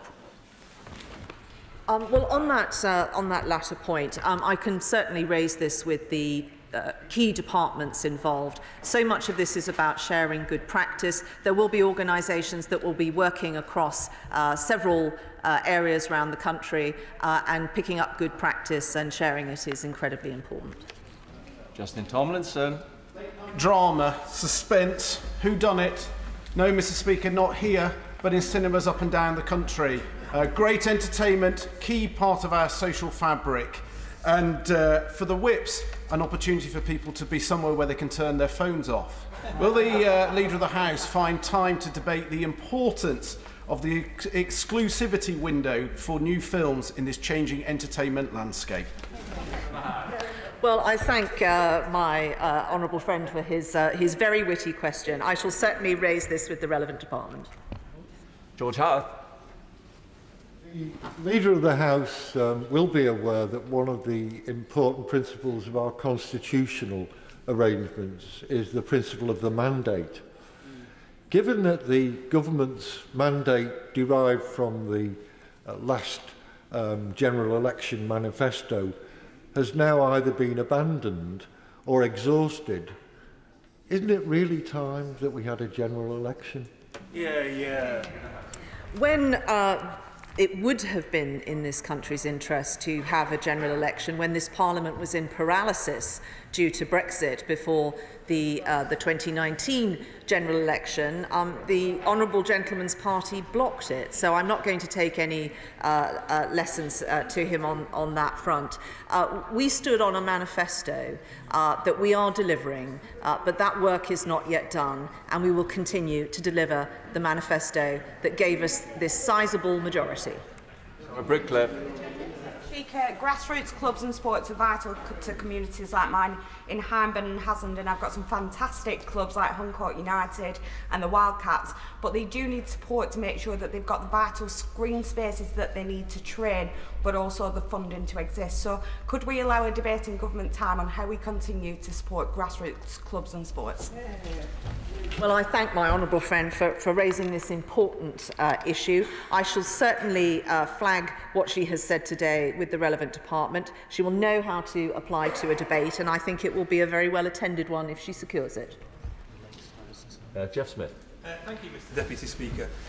Pavement parking is a massive problem in South Manchester. It's a difficult problem to solve. We need the power that London has to introduce a default ban. Now, last week, the Secretary of State, who happily has just joined the front bench, said it was a priority for her and would bring forward the legislation we need as soon as parliamentary time allows. So can I ask the leader to work with her colleague to make that happen? I think it would be a relatively simple thing to do and would be widely welcomed. Well, to save my civil servants some work and some paper, I shall put it on record to Hansard that I will ensure that the relevant Secretary of State hears what the honourable gentleman has raised. John Lamont. Nicola Sturgeon confirmed this week she's pushing for a hard border between Scotland and the rest of the United Kingdom. The SNP's new economic policies would cost businesses a fortune and recklessly risk people's jobs. So does the Leader of the House agree we should have a debate on this issue so the SNP can finally tell the people of Scotland the truth about the enormous economic damage that Nicola Sturgeon's plan for a hard border would do to Scotland? Well, I thank my honourable friend. Yes, I'm afraid this is the latest wheeze from the SNP to risk jobs and burn taxpayers' money. Let us not forget, this is the party that during the pandemic hired a testing firm at the cost of £10 million that promptly furloughed all of its staff. In fairness to them, they did try and guarantee some jobs. They paid a company the tune of £5 million per job and then failed to secure any of those jobs. Audit Scotland said of the Scottish Government it had no framework to deal with the private sector. And of course, the most spectacular is the fact that they have paid the cost of 24 ferries for just 2 vessels. Vera Hophouse. Mr Deputy Speaker, MPs should be allowed to vote according to their judgment and without being harassed or bullied. Can she clarify what happened in the No lobby according to her observations? And does she agree with me that yesterday's event throws a very bad light on the professionalism of this our Parliament? Well, can I say that I agree with the Honourable Lady, and as I set out in my earlier remarks, we have a way of organising ourselves in this place, but we are elected by our constituents to look after their interests and the interests of this country. I have to say that I was in the lobby last night. I did not see any of that has been reported, but there are processes for reporting these things and for looking at them. And I'm sure if you will have heard Mr Speaker's statement earlier today, I think he is right. That is the right approach. Celine Saxby. Thank you, Mr Deputy Speaker. Nitrous oxide capsules have littered North Devon beaches this summer as more and more people are using them for recreational purposes, despite the risks such as damage to the lungs, halting breathing and slowing the heart to a dangerous level. Manufacturers this week have called for further restrictions on its purchase. Can I ask if the government may consider this recommendation and restrict sales for recreational use? Can I thank my honourable friend for shining a spotlight on this important issue and clearly an issue of great concern to her constituents. Given concerns about the use of nitrous oxide, particularly by young people, the former Home Secretary sought advice from the Independent Advisory Council on the misuse of drugs, and when they respond, the government will consider their advice carefully and inform the House. There's a huge problem across my constituency of youths razzing around the streets on motorbikes, sometimes stolen, riding without helmets, pulling stunts, putting other road users and pedestrians in danger. I was accompanied by Councillor Alison Gwynn to a meeting with Chief Superintendent Davis on Friday. The Denton South councillors Reid, Newton and Naylor had a packed public meeting on Monday about this, and Audenshaw councillors Smith and Martin are still picking up the consequences of a 16-year-old boy coming off his bike and sadly losing his life. This is serious. It comes down to a very resource-intensive programme to tackle it. Can we have a statement from the new Home Secretary that this government takes these issues seriously and will give Greater Manchester Police and other police forces the tools that they need to tackle this scourge on our streets? Well, I'm very sorry to hear about that situation, and particularly that tragic loss of life. The Honourable Gentleman is right. It's a whole community approach to this. I will certainly make sure what he has said today is flagged with the Home Secretary. Thank you, Mr Deputy Speaker. I welcome the Chancellor of the Exchequer's statement earlier this week, which set out a realistic approach to dealing with our financial challenges. But my Right Honourable Friend will be aware that that causes concerns about funding for a whole range of schemes. My two local authorities are very concerned about their levelling up bids.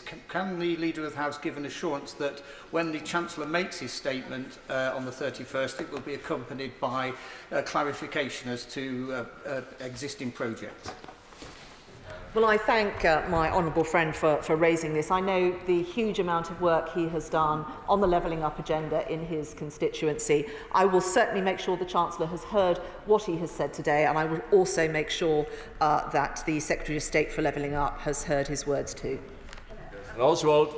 Thank you, Mr Deputy Speaker. It's estimated that between 2.5% and 4% of people, adults and children, have ADHD.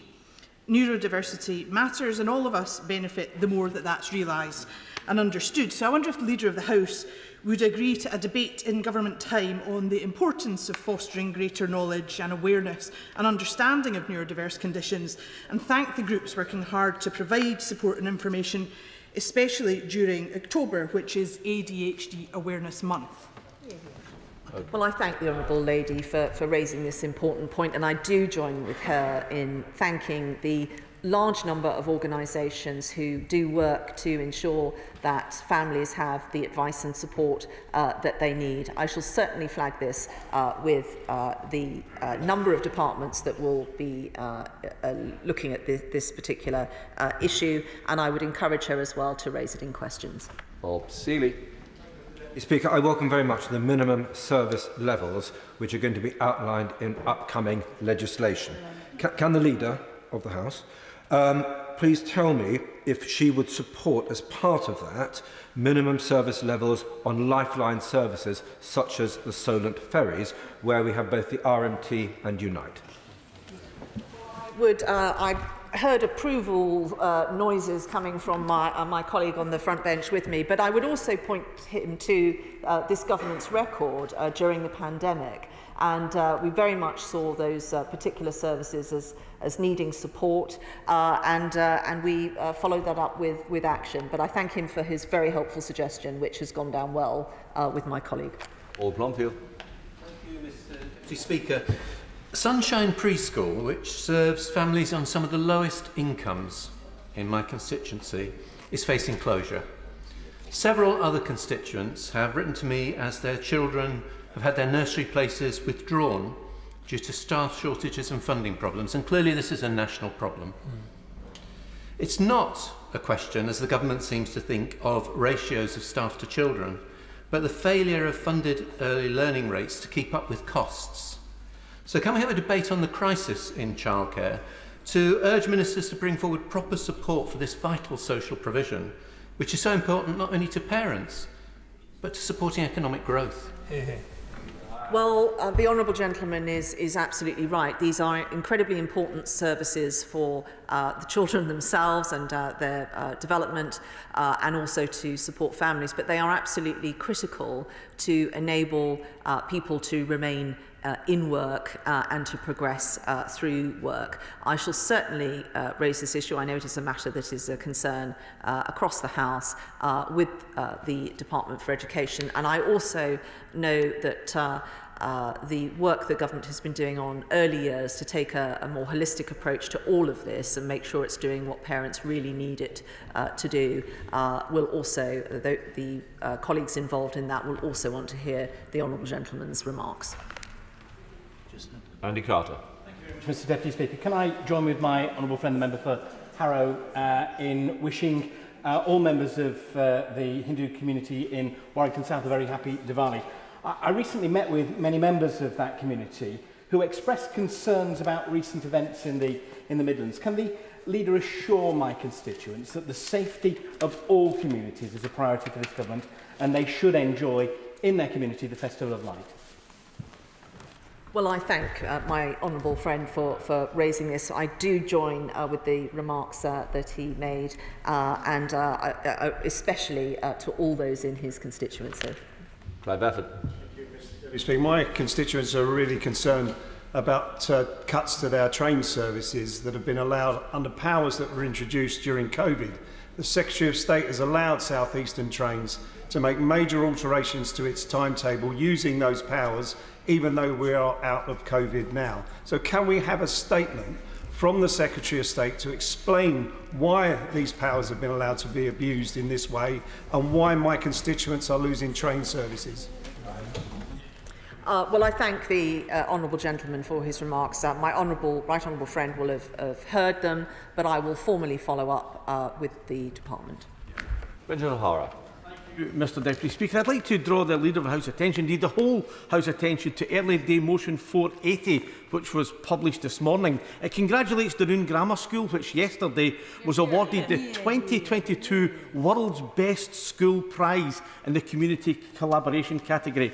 I hope to arrange a visit to this Parliament very soon from the school, but before that, would the Leader join me in sending her congratulations to Head Teacher David Mitchell, his staff and all the pupils of Dunoon Grammar School on this remarkable achievement, which you can imagine is a source of huge pride for the town, indeed everyone in Argyll and Bute, and is a real triumph for Scottish education. Yeah, yeah. Well, I'm going to enter into the spirit of his question and not comment in depth about the SNP's track record in education. But what a wonderful achievement, and I do send my congratulations to David Mitchell, all his staff and pupils, and I hope they will celebrate. Patrick Grady. Given the Prime Minister's announcement that she intends to stand down, I wonder how wise it is to proceed with much of the business that the Leader of the House has announced for next week, not least the retained European Law Revocation and Reform Bill. It is of massive constitutional significance. It would enact a huge power grab from both this place and the devolved administrations. Given that the bill that created retained EU law, the European Withdrawal Act, was subject to 8 days of scrutiny on the floor of this House in committee of the whole House, can, if she is able to make any kind of guarantee whatsoever about the future of the government, given the complete chaos that is now engulfing the Conservative Party, will that bill be subject to scrutiny by a committee of the whole House and not just by a public bill committee? Very important bill which will modernise the statute book, and I would say to the honourable gentleman with regard to other matters, I am going to keep calm and carry on, and I would suggest everyone else do the same. Thomas. Mr Deputy Speaker, I take this opportunity to wish all of my constituents getting ready to celebrate next week a very happy Diwali. Can I ask the Leader of the House, she may or may not be aware that there's been a steep decline since 2015 in the number of UK students studying Gujarati, Urdu and other languages prevalent across South Asia at GCSE level. Given the significance of these languages for many British children's educational attainment, and crucially for our ability to maximise our trade and security relationships with India and other countries in South Asia, could we have a debate in government time to explore the reasons for that decline and indeed how we might reverse it? Well, I thank the honourable gentleman for raising that issue, and I will certainly make sure that the Department for Education has heard what he has said today. He will know very well how to secure a debate, and I thank him for raising the points. Yeah, Madam Fellows. Mr Deputy Speaker, I wish I could take the Leader of the House's advice to keep calm and carry on. But in my role as SNP spokesperson on disabilities, I meet regularly with disabled organisations representing disabled people. This week in Parliament, muscular dystrophy had a drop-in to which my young parliamentary assistant went, and he came back visibly shocked at the amount of electricity that one young person needed to use to stay alive. With the U-turn by the Chancellor, And with the news we have just received that the leader of the Conservative Party has just stood down, will there be a statement on the 31st of October? I know it's not in the leader's gift to tell me exactly, but if there is to be a statement by another Chancellor or the same one, I don't really care which, can we have some kind of guarantee that there will be extra help for people like this? Because it's absolutely imperative. It's life and death to people, and it's life and death to their carers as well. Well, I thank the Honourable Lady for raising this because it affords me an opportunity to provide reassurance to people. This was raised last week as well, and I have already written to the Department for Health and other departments on this matter. We want to ensure that people are looked after and taken care of and supported throughout this winter. We're very aware of the additional costs that people with certain health conditions and disabilities are facing. I know this issue is being looked at, and I also want to assure her that I understand people want reassurance fast. Winnie Chamberlain. Thank you, Mr Deputy Speaker. Conscious I'm in the Honourable Member for Strangford's slot, and although I may wish to ask the Leader of the House if she wants to make any statement of intent in relation to her future candidacy for Leader of her party, I do want to focus on comments made by the Honourable Member for Dumfriesshire, Clydesdale and Tweeddale in relation to the Global Replenishment Fund. When the Government failed to make an announcement on the 21st of September of a pledge, that was really unusual. And now that we're hearing plans of the Government to drop ODA spending even further, I do think we are really stepping back from our global commitments. So can the Leader of the House tell us when that announcement is likely to be made? Is there going to be positive news for the Global Replenishment Fund, and will there be time made for the House to scrutinise it? Hear, hear. Well, at the pledging conference where we did not make a detailed pledge, we did put on record very strongly our commitment to that. I think the issue was that a minister was not available to go, and so the pledge wasn't made. That was, from memory, my understanding. But I would say to the Honourable Lady, this is expected very shortly, and I would point her to our record, which is world-leading on this and other replenishment conferences. I'd like to thank the Leader of the House for making her statement and responding to many questions. Points of order, Anna McMurran. Thank you. The Leader of the House just called into question my behaviour when I raised the very serious allegations that I witnessed of bullying and manhandling in the voting lobby last night. I don't think that this is appropriate. Can the Deputy Speaker assure me that there is an improper and full investigation into this very serious matter? And does he agree that this was an appropriate response? It's the Speaker has already made an announcement that there is to be an investigation, but further to the point of order, Leader of the House. I thank the Honourable Lady for allowing me to confirm exactly my views on this matter. I think we do ourselves a disservice in this place if there is wrongdoing that we don't report it and follow it up in the proper way. I didn't see any, but there may well have been, and the Honourable Lady may have seen things that I did not see.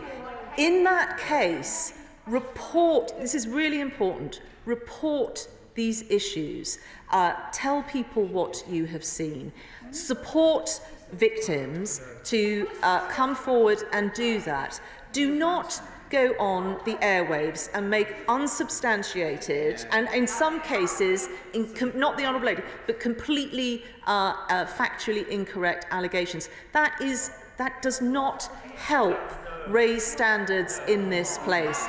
I would say I think the Speaker has got this absolutely right. I would refer you to the statements he has made. And as Leader of this House, if there is any member of my party that has behaved in an improper way, then I will condemn that. But what we need are facts. And I think the whole conduct of this House will be helpful if people stuck to the facts. James Sunderland. Mr Deputy Speaker. Mr Deputy Speaker, when members enter this privileged place, we are obliged to abide by the code of conduct that exists for all of us, and which I believe to be sacrosanct. Last night, at least one photograph appeared in the national media purporting to show an alleged incident at the entrance to the No lobby. Could I please seek your counsel in two areas? First of all, how might we collectively raise the bar of personal conduct in this place so that photographs are not taken for disingenuous purposes and for political gain? Secondly, I seek your advice on how we might best identify those responsible so that this poor behaviour can be brought to account. Mr. Speaker and the entire Deputy Speaker team absolutely deprecate any taking of photographs, whether they're in the voting lobbies or indeed in this chamber, and certain other areas too. He's made it absolutely clear. And so let me just re-emphasise again, do not take photographs in areas where they are forbidden. He's made a very good point.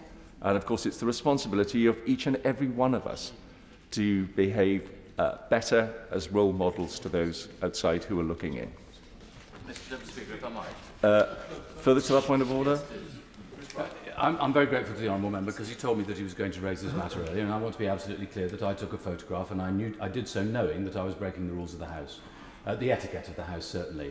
I did so because I believed that the example that was being set when we at the moment are trying to change the culture of bullying in Parliament was such that it was necessary to override the normal course of. I apologise to the House for doing so. I think, however, it is very important that we understand that if 12 members were to stand around a member of staff in that way, they would probably end up being suspended from the House for a long period of time for bullying. We've only just started taking bullying seriously in this Parliament. There is actually, I would gently suggest, I'm not questioning what you just said, but there is a good argument to suggest that one of the rules that we've had for a very long time, that you don't take photographs and there's no photography, there's no filming indeed in the lobbies or in the adjacent areas, is now out of date. And actually, it might help us stop some of the bullying. I'm only suggesting it very gently, but it might actually stop some of the behaviour. Some of the behaviour changed in this House when this chamber was filmed. Well said. One is the apology, which the House has heard. The second one is any rule changes. Well, that's not for the Chair. That's for this House. And there is a procedure to do just that, and I'm sure the honourable member will make his views, well, he's just made them known, but at least he'll know how to progress that. And it's up to the House then to decide whether they wish a rule change. Bob Blackman. Thank you, Mr. Deputy Speaker. Irrespective of the issue that was raised by my honourable friend, we had photographers outside Parliament using very expensive photography equipment, taking photos of members of Parliament, which is a breach of the security aspect of this Parliament. And I hope that Mr. Speaker and colleagues will take action to prevent this happening in the future. I'm unaware of that, Mr. Blackman, but he's now made that apparent. We do have I will pass him the name of the person that he should now talk to, giving the evidence that he's just given. Now let's, on this momentous day in British politics, move on. Is that what it is? Another momentous day in British politics. We now come to the Select Committee statement. Sir Geoffrey Clifton-Brown, representing the Committee of Public Accounts, will speak for up to 10 minutes, during which no interventions may be taken. At the conclusion of his statement, I will call members to put questions on the subject of the statement and call Sir Geoffrey Clifton-Brown to respond to these in turn. Can I emphasise that questions should be directed to Sir Geoffrey Clifton-Brown and not the relevant government minister. Interventions should be questions and should be brief. The front bench may take part in the questioning. I now call Sir Geoffrey Clifton-Brown. Mr. Deputy Speaker, while momentous events are taking place elsewhere, may I thank you and the Backbench Business Committee for the opportunity to make a statement to the House on the 18th report of this session of the Public Accounts Committee on the government actions to combat waste crime. The PAC is an incredibly busy committee, holding 2 major sessions a week, examining the value for money of government projects, programmes and delivery. Our inquiries come from the extremely insightful reports created by the National Audit Office, and following our PAC hearings, the committee produces a report with recommendations to the government, which constitutionally normally has 2 months to respond. The PAC has this week published its report on the government actions to combat waste crime, highlighting our main concern with the government's strategy in combating waste crime, providing recommendations and urging the approach to be reconsidered so that waste crime is not effectively decriminalised. Despite an increase in the number of incidents of waste crime and the cost of dealing with it significantly increasing, the PAC found that DEFRA and the Environment Agency are only making, and I quote from the report, slow and piecemeal progress in implementing the 2018 resources and waste strategy, and DEFRA does not have an outlined delivery plan for achieving its admirable policy of eliminating waste crime by 2043. The government's 2018 resources and waste strategy set out the admirable goal of eliminating waste crime within 25 years and listed 14 actions to be taken. However, only 3 of these actions have been completed: establishing the Joint Unit for Waste Crime, making changes to the legislation to give the agency greater powers, and giving the agency access to police intelligence systems. DEFRA must increase the speed at which it implements this strategy, and the PAC has requested that the department provides the committee with an outline of its plan for achieving its 2043 goal by the end of this month, a quite tight timetable. We all know, Madam Deputy Speaker, the thoughtlessness of waste crime has hugely negative impact on people and the area around them and the economy. Waste crime varies tremendously from area to area. However, I'm certain of all members of this House have been contacted by constituents at some point and dealt with numerous cases of fly tipping. It is antisocial, polluting and costly crime that blights the countryside and our cities and properties across England and costs the economy over £1 billion a year, though that figure is likely to be an underestimate.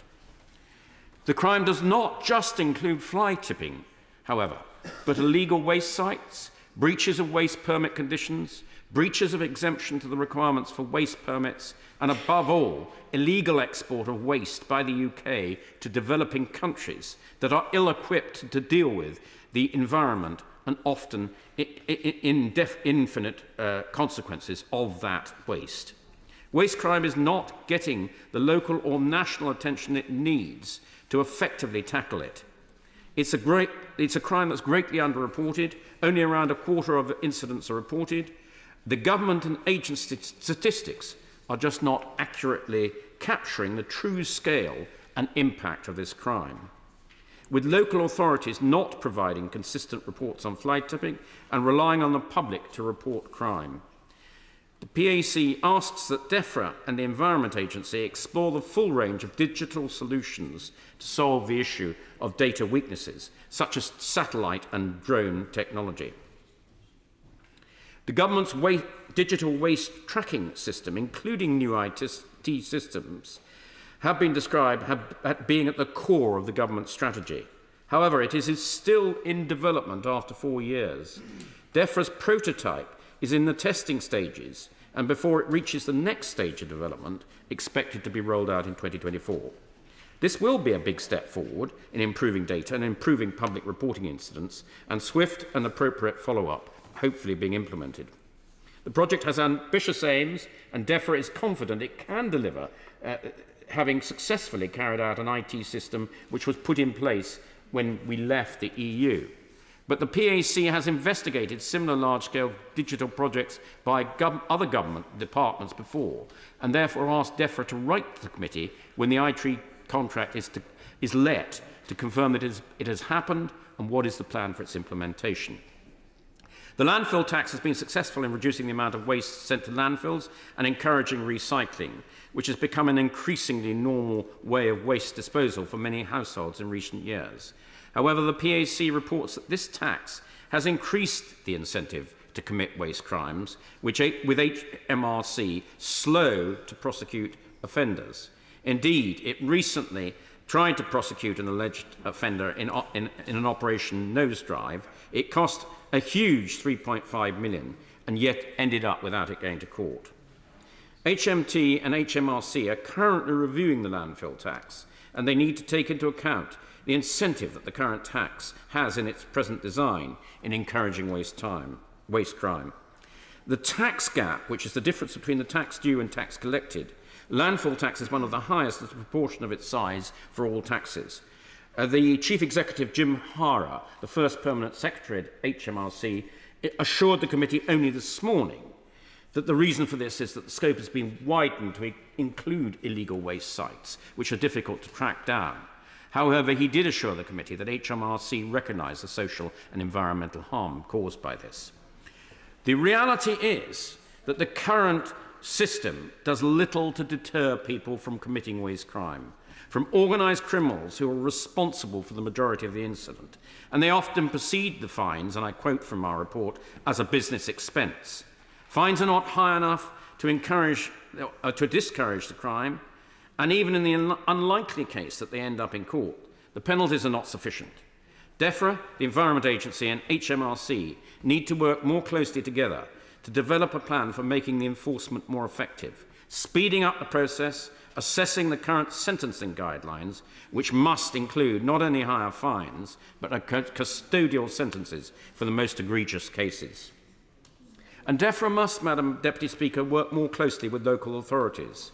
And while the department is developing the guidance, it is the local authorities who are responsible for cleaning up the waste on the land they control and investigating suspected perpetrators. Evidence from the National Farmers Union, NFU, said that better reporting and recording of waste crime on private land, and I quote, is urgently needed due to the substantial number of unrecorded incidents with fly tipping affecting 2/3 of farmers. The national framework needs to be cleared by DEFRA so that local authorities have clear guidance on tackling fly tipping and providing flexibility for responses, but overall good practice. Finally, as I mentioned at the start, waste crime does not just include fly tipping, but it also includes the terrible practice of illegally exporting waste abroad. Exact figures are unknown, but the Environmental Services Association estimates that around 400,000 tonnes of waste are illegally exported each year, costing our economy $42 million. Waste is being exported to countries that are unable to efficiently manage the volume and toxicity of waste safely, causing substantial and sometimes permanent social and economic and environmental harm. The Environment Agency recently secured a record £1.5 million fine. In this instance, a waste company was prevented from sending 16 25-tonne containers from being exported to India and Indonesia. However, a further 26 containers had already been illegally exported. So finally, in conclusion, Madam Deputy Speaker, just to go through the PAC recommendations. 1. For DEFRA to increase the impetus with which the resources and waste strategy is taken forward. By October 22, it should provide the committee with its outline plan for achieving the elimination of waste crime by 2043 and provide annual updates on progress in this plan. 2. DEFRA and the agency need to explore the full range of potential solutions to data weaknesses, including, for example, satellite technology, and ensure the successful delivery of existing initiatives to improve data. 3. DEFRA should work with HMT and HMRC to ensure the current review of landfill taxes takes into account incentives that the tax currently creates to commit waste crime. 4. DEFRA, the agency and HMRC should work with the relevant bodies within the criminal justice system to develop a plan for making enforcement more effective across the full spectrum of waste crimes. 5. DEFRA should work with local authorities to set a clear national framework for tackling fly tipping, setting an overall expectations and promoting good practice. 6. The agency should write to us within 6 weeks, setting out what actions would be required to enable it to understand the true scale of illegal waste exports and what further actions it could take to prevent them. 7th and lastly, DEFRA should write to the committee when the IT contract is let to confirm that it has happened and what the plan is for full implementation. Madam Deputy Speaker, waste crime is a large and costly problem that causes great angst to both those who are directly affected by waste ending up on their land, leaving them to clear it up, but also to the public, who deserve to be able to enjoy a clean and healthy towns and countryside. The PAC committee has clearly set out its concerns, how government is combating it. Most crucial is the lack of strategy or a plan for achieving its highly ambitious target of eliminating the waste plan by 2043. Madam Deputy Speaker, this could be a huge win for the government and the people of this country. I urge DEFRA to get on with it. Kevin Jones. Thank you, Madam Deputy Speaker. Can I first of all thank the honourable gentleman for his statement and also thank the committee for an excellent report. Can I also thank the National Audit Office for their inquiry into Operation Nosedive, which was instigated by myself and the Right Honourable Member for Halton Price and Howden. What is depressing about the report is these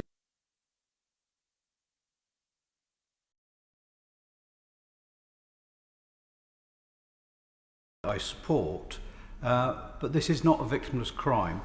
Tax has been avoided, criminals have got away with these crimes, and communities have been blighted. Can I urge the honourable gentleman and his committee to make sure they keep their finger on this subject, because our experience, myself and the Right Honourable Member for Halton Price and Howden, is we've been at this for 10 years. The evidence is there what's going wrong. The government have just turned a blind eye and decriminalised basically waste crime. So without that pressure from his committee, can I say, I'm sure that this will just carry on. Can I thank the Right Honourable Member, who's very experienced in this field and has been campaigning on it for a long time, quite rightly. We've made some fairly stringent recommendations in this report with some fairly tight timetables as to what the government has to do by when. I can assure him that if we don't see satisfactory progress, we will call DEFRA back to examine why our recommendations have not been properly implemented. So that is part, as he knows, of the PAC system. That we do have the ability to be able to call witnesses back and find out why they've not responded to our recommendations. And as he knows, as I said at the beginning of my report, they have 42 days in which to respond. And again, if we don't like the responses, we could follow that in writing, or again call the witnesses back. I thank Sir Geoffrey Clifton-Brown for presenting the statement from the Select Committee. And we now move on to presentation of Bill, Secretary Anne-Marie Trevelyan. Clark. Transport Strikes Minimum Service Levels Bill. Second reading what day? Tomorrow. Tomorrow. Thank you. We now come to the backbench motion on NHS dentistry. Peter Alders to move. Thank you very much, Madam Deputy Speaker. I thank the Backbench Business Committee for granting this debate, and I also thank the Honourable Member for Bradford South for her work in helping secure it. I beg to move the motion that this House is concerned by the growing crisis in NHS dentistry, notes that 9 out of 10 dental practices in England do not accept new NHS patients, regrets the number of dentists moving away from NHS practice, welcomes the government's commitment to levelling up health outcomes and dental health across the country, calls on the government to take urgent steps to improve retention of NHS dentists and dental accessibility for patients, and further calls on the government to report to the House on its progress on the steps that it has taken to address the NHS dentistry crisis in 3 months' time. I also highlight petition number 564154, signed by 11,067 people, calling for an independent review of the NHS dental contract. Madam Deputy Speaker, colleagues have been securing debates on the state of NHS dentistry for the past 2 years. This crisis has been brewing for a long time, and the situation can be likened to a house built on shallow and poor foundations, which has come crashing down with the earthquake of COVID. The King's Fund describe NHS dentistry as being on life support, whilst the British Dental Association describe it as undergoing a slow death. In their monthly report for October, Healthwatch repeat that NHS dental care continues to be one of the main issues that they hear about from the public, who across the country are clamouring for NHS dentistry which is both affordable and accessible. In Suffolk, there are 70 dental practices with NHS contracts. Not one is taking on new patients.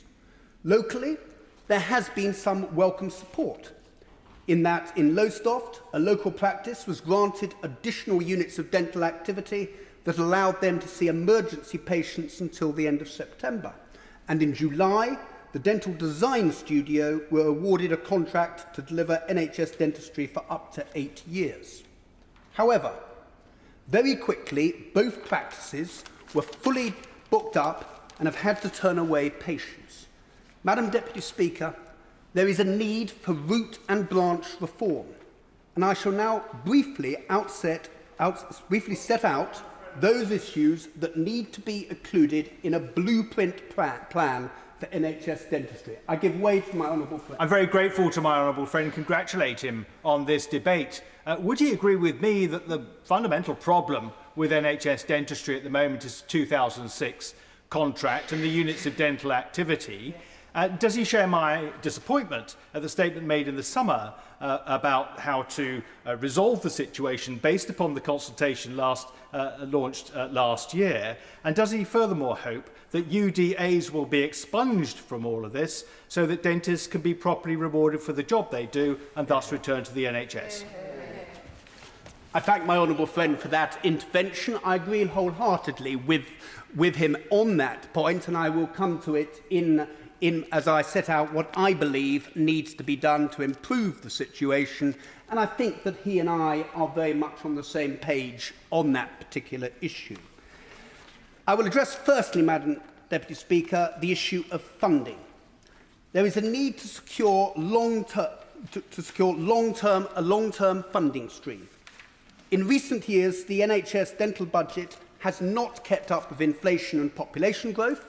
Since 2008, NHS dentistry has faced cuts with no parallel elsewhere in the NHS, and the British Dental Association state that it will take £880 million per annum to restore the service to 2010 levels.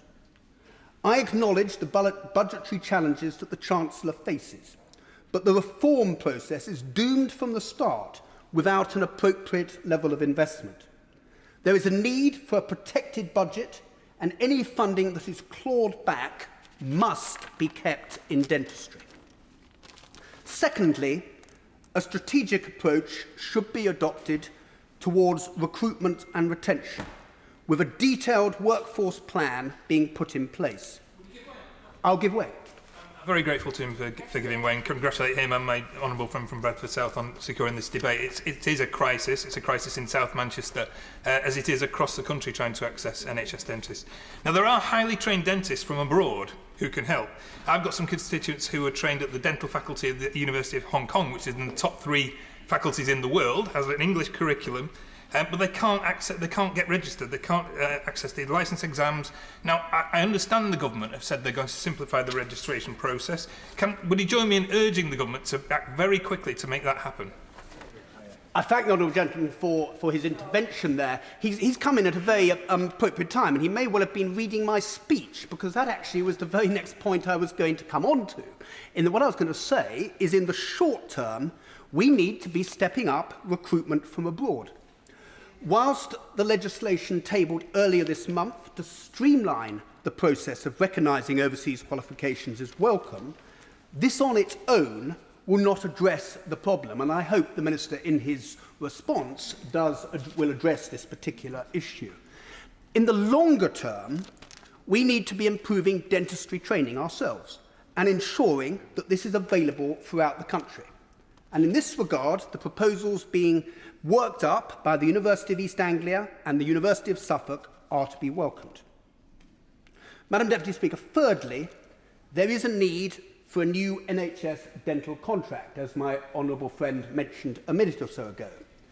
It is welcome that discussions have started on revising the contract, but there is a worry that the government are only looking at marginal changes when ultimately a completely new contract is required.